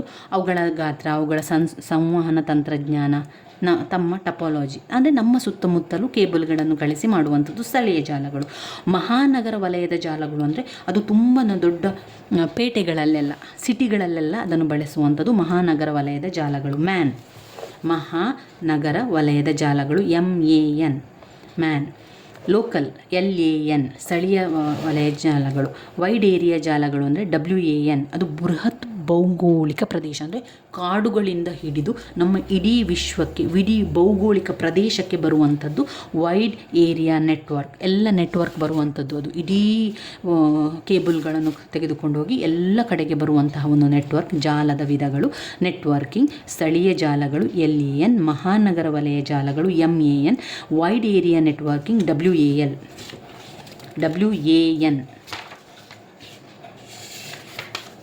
ಇಂಟರ್ನೆಟ್ ಅಂತ ಹೇಳಿದ ಕೂಡಲೇ ಇಂಟರ್ನೆಟ್ಟಿನ ಬಗ್ಗೆ ಬರೆಯಿರಿ. ಇಂಟರ್ನೆಟ್ ನಮಗೆ ಮಾತನಾಡಲಿಕ್ಕೆ ಬೇಕು, ನಮಗೆ ವಿಡಿಯೋ ನೋಡಲಿಕ್ಕೆ ಬೇಕು, ಪುಸ್ತಕಗಳನ್ನು ಓದಲಿಕ್ಕೆ ಬೇಕು, ಕೆಲಸವನ್ನು ಹುಡುಕಲಿಕ್ಕೆ ಬೇಕು, ಆರೋಗ್ಯ ಮತ್ತು ಔಷಧಿ ಬಗ್ಗೆ ತಿಳ್ಕೊಳ್ಳಿಕ್ಕೆ ಬೇಕು, ಪ್ರಯಾಣ ಮಾಡಲಿಕ್ಕೆ ಬೇಕು. ಇದೆಲ್ಲ ಇಂಟರ್ನೆಟ್ನ ಸೌಲಭ್ಯ ಅಥವಾ ಇಂಟರ್ನೆಟ್ನ ಉಪಯೋಗ ಏನು ಅಂತ ಕೇಳಿದರೆ, ಶಾಪಿಂಗ್ ಮಾಡಲಿಕ್ಕೆ ಬೇಕು ಇಂಟರ್ನೆಟ್, ಮನರಂಜನೆ ಮಾಡಲಿಕ್ಕೆ ಬೇಕು, ರಿಸರ್ಚ್ ಮಾಡಲಿಕ್ಕೆ ಬೇಕು, ಸ್ಟಾಕ್ ಮಾರುಕಟ್ಟೆಯನ್ನು ಮಾಡಲಿಕ್ಕೆ ಬೇಕು, ವ್ಯಾಪಾರ ಎಲ್ಲ ಮಾಡಲಿಕ್ಕೆ ಬೇಕು ಅಂತ ಬರೆಯಿರಿ.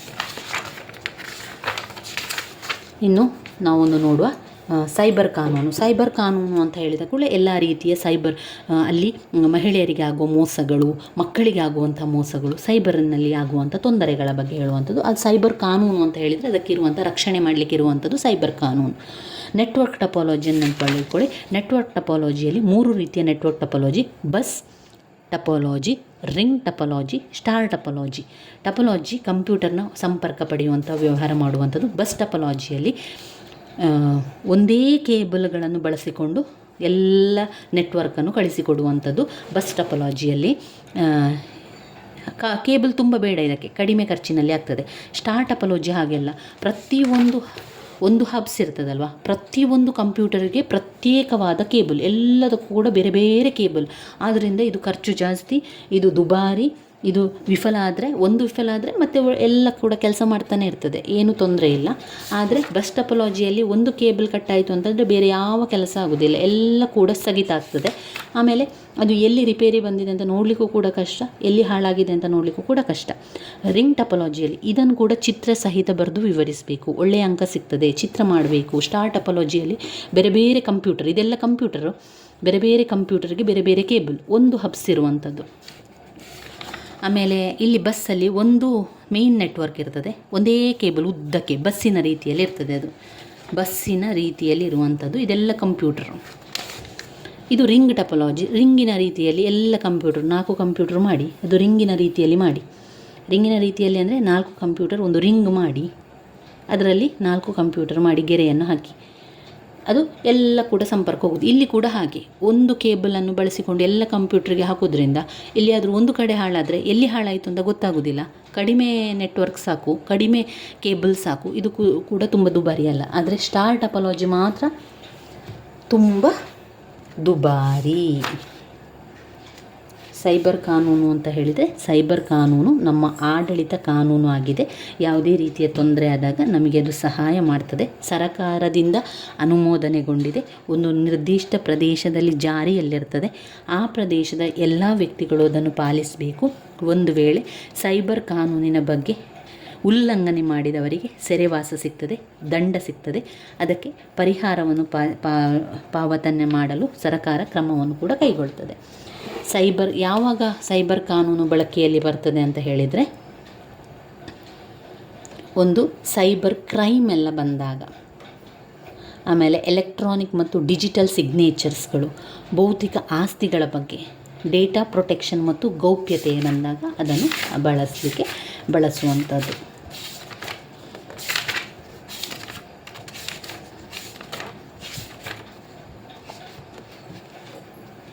ಇ ಕಾಮರ್ಸ್ ಅಂತ ಒಂದು ಪ್ರಶ್ನೆ ಬಂದಿದೆ. ಅದು ನಾವು ಕಂಪ್ಯೂಟರ್ನಲ್ಲಿ ನಾವು ನೋಡಿದರೆ ಹಳೆಯ ಪ್ರಶ್ನೆ ಪತ್ರಿಕೆಯಲ್ಲಿ ಅಂತರ್ಜಾಲದ ಉಪಯೋಗ ದುರುಪಯೋಗ ಅಂತ ಅಂತರ್ಜಾಲವನ್ನು ಬರೆಯಿರಿ. ಅಂತರ್ಜಾಲ ನೆಟ್ವರ್ಕ್ ಎಲ್ಲ ಇದೆಯಲ್ಲ, ನಾವು ಇಂಟರ್ನೆಟ್ ಎಲ್ಲ ಬಳಸ್ತೇವಲ್ವ, ಅದರ ಬಗ್ಗೆ ನೀವು ಬರಿತಾ ಹೋದರೆ ಆಯಿತು.